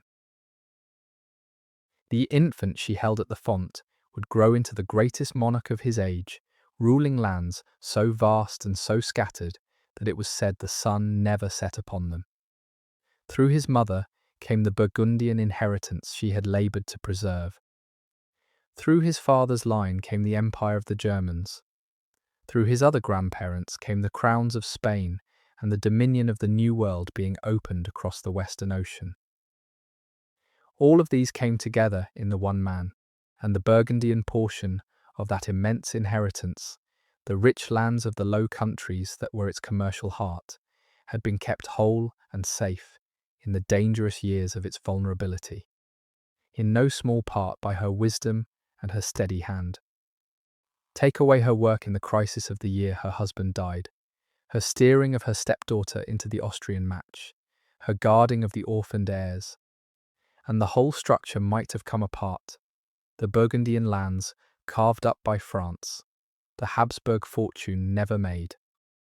She was a link in a chain that reached from the Wars of the Roses to the dawn of a global empire, and though her own part in it was soon forgotten by a world dazzled by the emperors who came after, it was a real and a crucial part. The childless Duchess of Mechlin, fighting her doomed battles for a fallen English house, had also, almost as a thing done on the side, helped to lay one of the foundations of the modern world. There is a grandeur in that which she herself would scarcely have credited, and which is easily missed if we see her only as the last loyal Yorkist, waging her losing war against the Tudor king. It is worth pausing over the sheer strangeness of that inheritance, for the emperors who would one day stride across the European stage owed their very existence, in a sense, to a woman who shared not one drop of their blood. Margaret bore no children. The line that descended from her stepdaughter and rose to such dizzying heights was no kin of hers by birth. And yet it was she, the childless Englishwoman, who had been the hinge on which the whole of that future turned. It was she who had steered the orphaned Mary into the Austrian match when 100 other choices beckoned. She who had stood guard over the children of that match through the perils of their infancy. She who had held the imperial future together with her own hands in the years when it might so easily have come apart. Take Margaret out of the story, and the bright Habsburg destiny might never have unfolded at all. It is a curious kind of fatherhood, or motherhood rather, to engender a dynasty to which one is not related. To be the maker of an imperial line by counsel and care rather than by blood. But that, in the end, was what she was. She could not give the Habsburgs her blood. She gave them something that mattered more in that hour of danger: her judgment, her steadiness, her fierce protecting love. And so a woman whose own body bore no heir became, by the strange arithmetic of history, a kind of grandmother to half the crowned heads of Europe. The family she was born to perished from the earth. The family she chose, and saved, and shaped, went on to a greatness she could scarcely have imagined, carrying nothing of her blood, but owing nearly everything to her care. There is a question that no account of Margaret can finally avoid: the question of where her deepest loyalty truly lay. For she was two things at once, and the two did not always sit easily together. She was a daughter of York, born and bred, bound by birth and upbringing to the English house, whose cause she served so fiercely. But she was also the Duchess of Burgundy, and after her marriage the interests of her adopted state became her own. And she served those interests with equal devotion through all the long years of her widowhood. Most of the time the two loyalties pointed the same way, conveniently enough, for what hurt the King of England often helped the Duchy of Burgundy.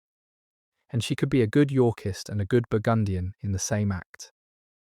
But it is fair to ask which came first in her heart, the blood or the adopted state, and historians have argued the point without ever settling it.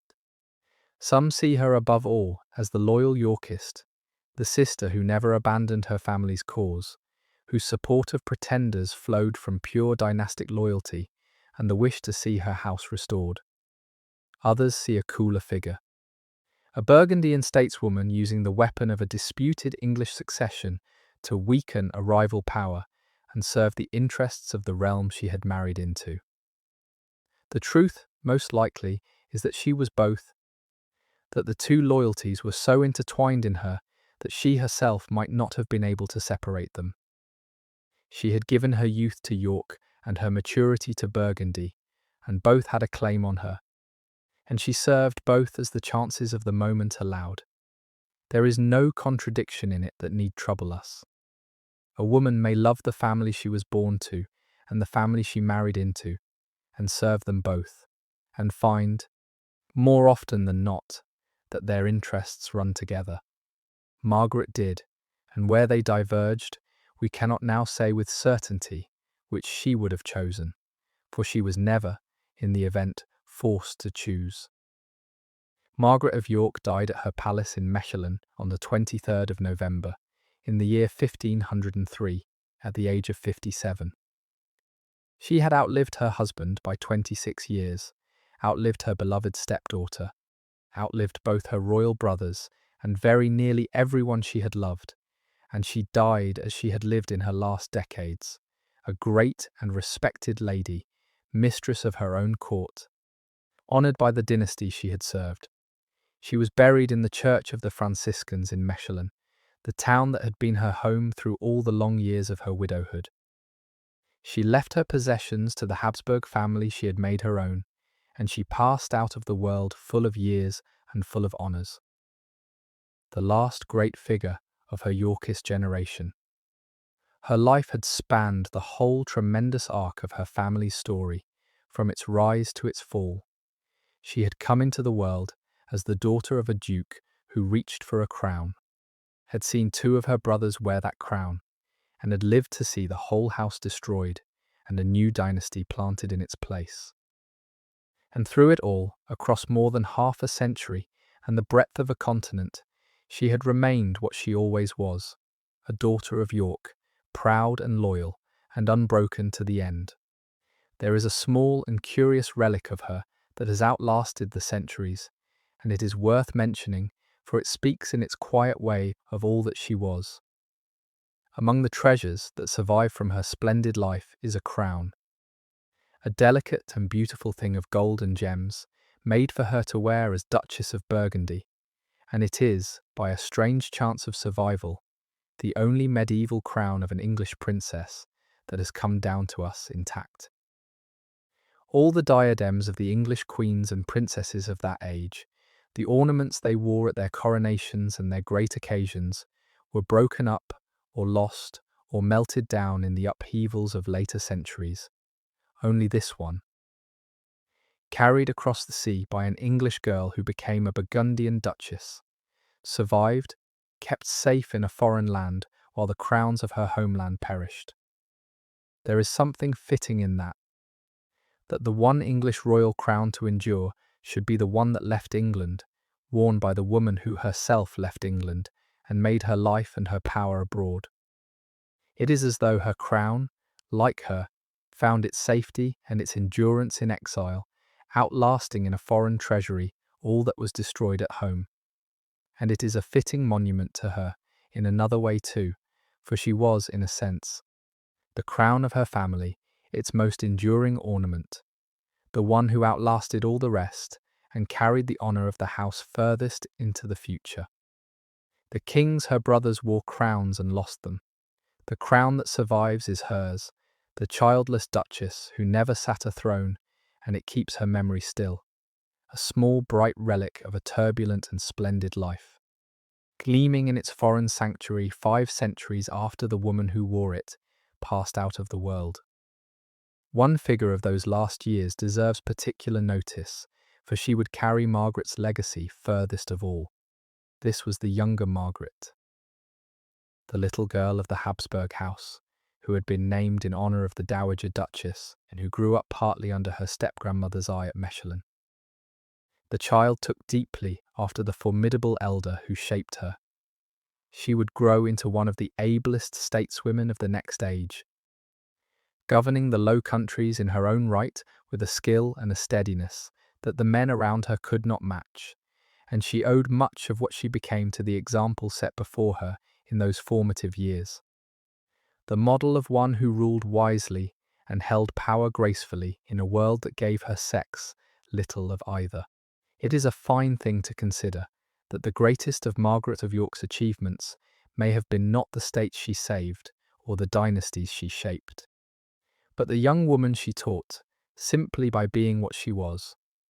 The lessons passed from the one Margaret to the other, from the English Duchess to the Habsburg Princess, and through that younger Margaret they passed on again, into the governance of provinces and the shaping of a later age. There is a kind of motherhood in that too, the handing down of wisdom and example from an elder to a younger, and it may be the truest motherhood of all, the kind that does not need blood to make it real. The childless Duchess had, in the end, a daughter of the spirit, and that daughter carried her forward into a future she would never see.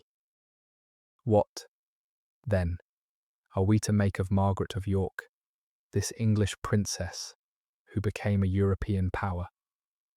She stands, on any reckoning, among the most remarkable women her century produced. Married into a foreign land for reasons of state, she might have remained a minor figure, a barren consort soon forgotten. Instead, she made herself indispensable, the saviour of a great state in its hour of crisis, the wise counsellor who steered a duchy through mortal danger, the matriarch who raised the heirs of an imperial dynasty.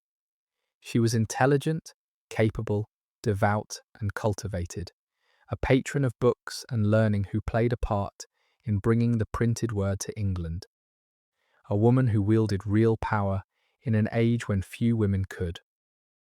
And she was above all loyal, fiercely and unshakably loyal to the family and the cause into which she had been born. Long after the House of York had fallen, when its kings were dead and its crown was lost, and every sensible calculation said the fight was over, Margaret fought on, pouring out her wealth and her energy in a struggle that reason called hopeless, because it was the quarrel of her own blood and name. There is something magnificent in that devotion, even in its futility, the steadfastness of a woman who would not abandon her family's banner, even when all was demonstrably lost. And there is perhaps a deeper meaning in her long survival than mere endurance. For in outlasting everyone, she became something more than a person. She became a kind of living memory, the last embodiment of a world that had passed away. While she lived, the House of York was not wholly dead, for she carried it in herself, in her blood and her memory and her unbroken loyalty. She was the last great keeper of a cause that had otherwise been swept from the earth. There was a power in that, and the man who had supplanted her family understood it, which is why he feared her so. She was not merely an old woman with money and a grudge. She was the living past, the embodiment of the dynasty he had overthrown. And so long as she lived and remembered and refused to accept his triumph, his victory was not quite complete. He had defeated the House of York on the battlefield and seized its crown, but he could not defeat the memory of it. And that memory lived on in Margaret, defiant across the sea, a perpetual reminder that his title rested on conquest, and that an older line had ruled before him and might, who knew, rule again. It was only when she at last made her peace, acknowledged him, laid down the long struggle, that his victory became truly final, for then the last living champion of the old order had conceded the new. And when she died, a few years later, something went out of the world with her, the last living link to the House of York, the last person who carried in herself the whole memory of that brilliant and doomed family from its rise to its fall. She had been its first lady, and she was its last. She had seen it climb to the summit, and she lived to be its final monument. And when she was gone, it belonged wholly to history. And yet there is a complexity to her too, that resists any simple admiration. The same loyalty that we may admire expressed itself in acts of real ruthlessness, in the funding of impostors, in the cynical or self-deceiving embrace of a young man she presented to the world as her risen nephew, in the deliberate sowing of rebellion and bloodshed in a kingdom across the sea, all in pursuit of a quarrel that was, by any cold reckoning, dead. There were men who died at Stoke and elsewhere for the impostures she financed. There was real blood spilt for her unyielding refusal to accept what had happened. For this was the cost of her unbending loyalty, that it was paid in other people's blood, in the lives of men who marched and died for impostures she had financed, in the suffering she was willing to inflict on a kingdom across the sea, in pursuit of a quarrel that reason called dead. We may admire the constancy and still flinch at the price of it. That is the hard truth at the centre of it, that the very devotion which is her glory was also, seen from another angle, a kind of ruthlessness, a refusal to count what her own unyielding will cost the people it touched. We cannot see all the way into her heart across the gulf of 5 centuries, but we can see the shape of her life, and it is a remarkable shape. A woman who began as a pawn on the marriage board and made herself a player, who lost her own dynasty, but saved another, and who remained, through every turn of a long and turbulent life, entirely and formidably herself. When we set her beside the other great figures of her family, the comparison is instructive, for she outlasted and in some ways outshone them all. Her eldest brother had been a brilliant king, but he ruined his health and left his throne to be stolen and his sons to be murdered. Her youngest brother had seized that throne and lost it and his life as well, in 2 short years. Her brothers had power and squandered it. They had the crown and could not keep it. They were undone, in the end, by their own ambitions and rivalries and failures. She alone, of all that brilliant and doomed generation, neither overreached nor fell. She built her position carefully, served the interests entrusted to her with skill, and held what she had to the very last, dying in honour and security in her own palace, mistress of her own court, mourned by a great dynasty. She had no crown. It is true, she was only a duchess, and a childless one at that. But she made more of what she had than her crowned brothers made of far more, and she endured where they were destroyed. There is a moral in that contrast. the difference between brilliance and wisdom, between the dazzling gifts that win crowns and the steadier qualities that keep them. Her brothers had the brilliance. She had the wisdom, the patience, the long view, the capacity to build and to hold rather than merely to seize and to lose. And so, of all the children of the proud duke who died at Wakefield reaching for a crown, it was the daughter married off to a foreign land who in the end made the most enduring mark, and who carried the honour of the family furthest into the new age that was dawning as she died. Before we let her go to her rest, let us set two pictures of her in the mind, one beside the other.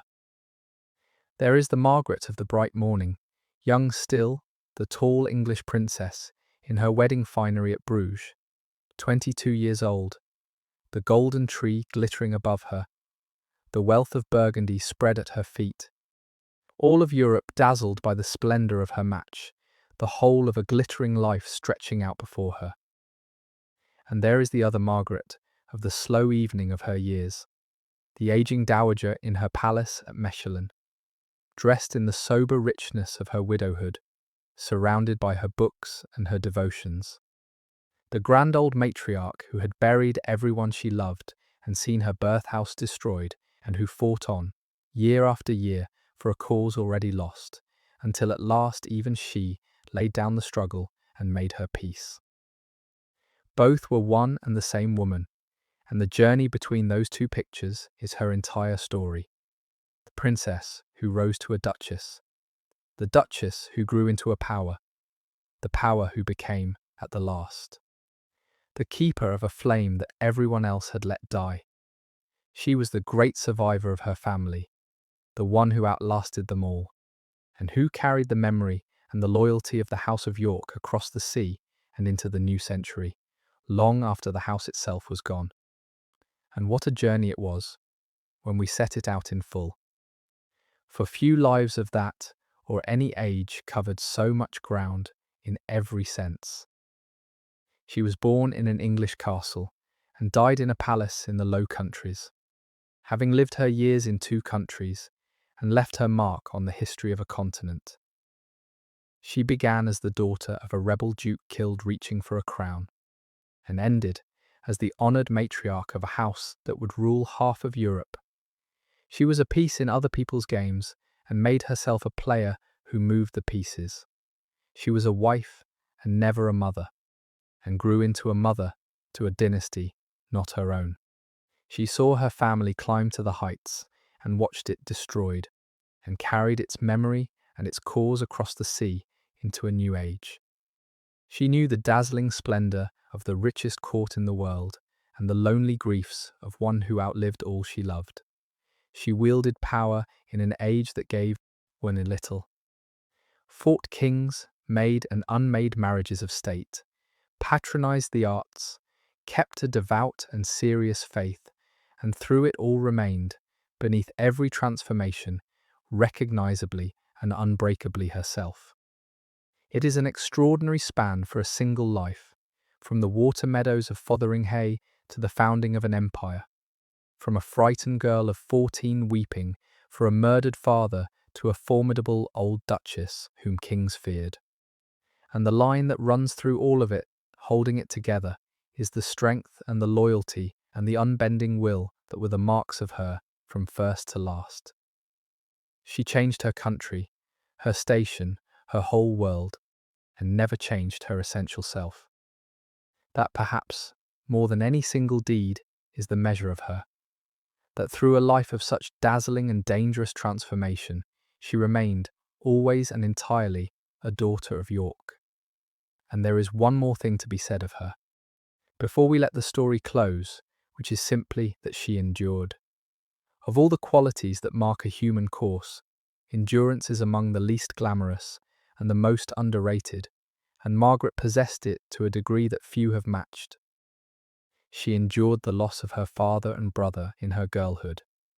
She endured a cold and lonely marriage to a difficult man. She endured the violent death of that husband and the desperate crisis that followed. She endured the loss of the stepdaughter, who was the great love of her life. She endured the destruction of her whole birth family and the ruin of the cause she had given her heart to. She endured defeat after defeat in her long war against the Tudor king, and through all of it she did not break. She bent, surely. She grieved deeply. She must have known despair in the dark hours as any human being would. But she did not break, and she did not give up. And she did not let the accumulated weight of so much loss crush the strength and the purpose out of her. She kept going. She found new things to live for when the old ones were taken away. New loves when the old loves died. New purposes when the old purposes failed. That capacity to endure, to absorb blow after blow and keep standing, to lose almost everything and yet not be destroyed, is perhaps the deepest mark of her greatness. Deeper than her cleverness or her power or her famous loyalty. She was, before and beneath all else, a survivor, a woman who took everything that a hard age and a cruel fate could throw at her, and remained, at the end of it all, unbowed.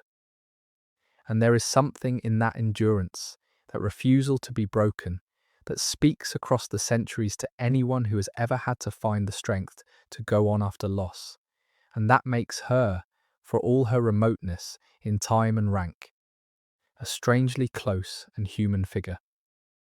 And so we will leave her there, in the hush of her palace at Mechelin, every old struggle behind her now. The battles done and the cause given up. The books lying open on their stands and the candles guttering low. Let the golden tree of Bruges dissolve gently into the darkness, and the snow of Nancy with it, and the splendour of the Burgundian court, all settling slowly down into the deep silence of the years long gone. Let the church of the Franciscans close softly about her, the church that would keep her bones when everything else had gone. Nothing remains now with the power to trouble her. No dynasty to save, no brother to mourn, no king across the sea to fight. It is all behind her, the glory and the grief alike, and she rests at last, the great duchess, the daughter of York, asleep in the town that had been her home. Past the reach of any storm that ever was. If the lives of those who lived and died so long ago are something you would care to wander through again with me, you would be very welcome to subscribe, gently and without any pressure. And another such evening will come to you in its own good time. But that belongs to the waking hours. Just now, the night is far along, and there is nothing now to do but set the day aside and let sleep come. To have passed these dark and slow hours alongside you has been a gentle comfort. Sleep well. Stay warm. Be kind to the people in your house. And I will see you in the next one. Good night.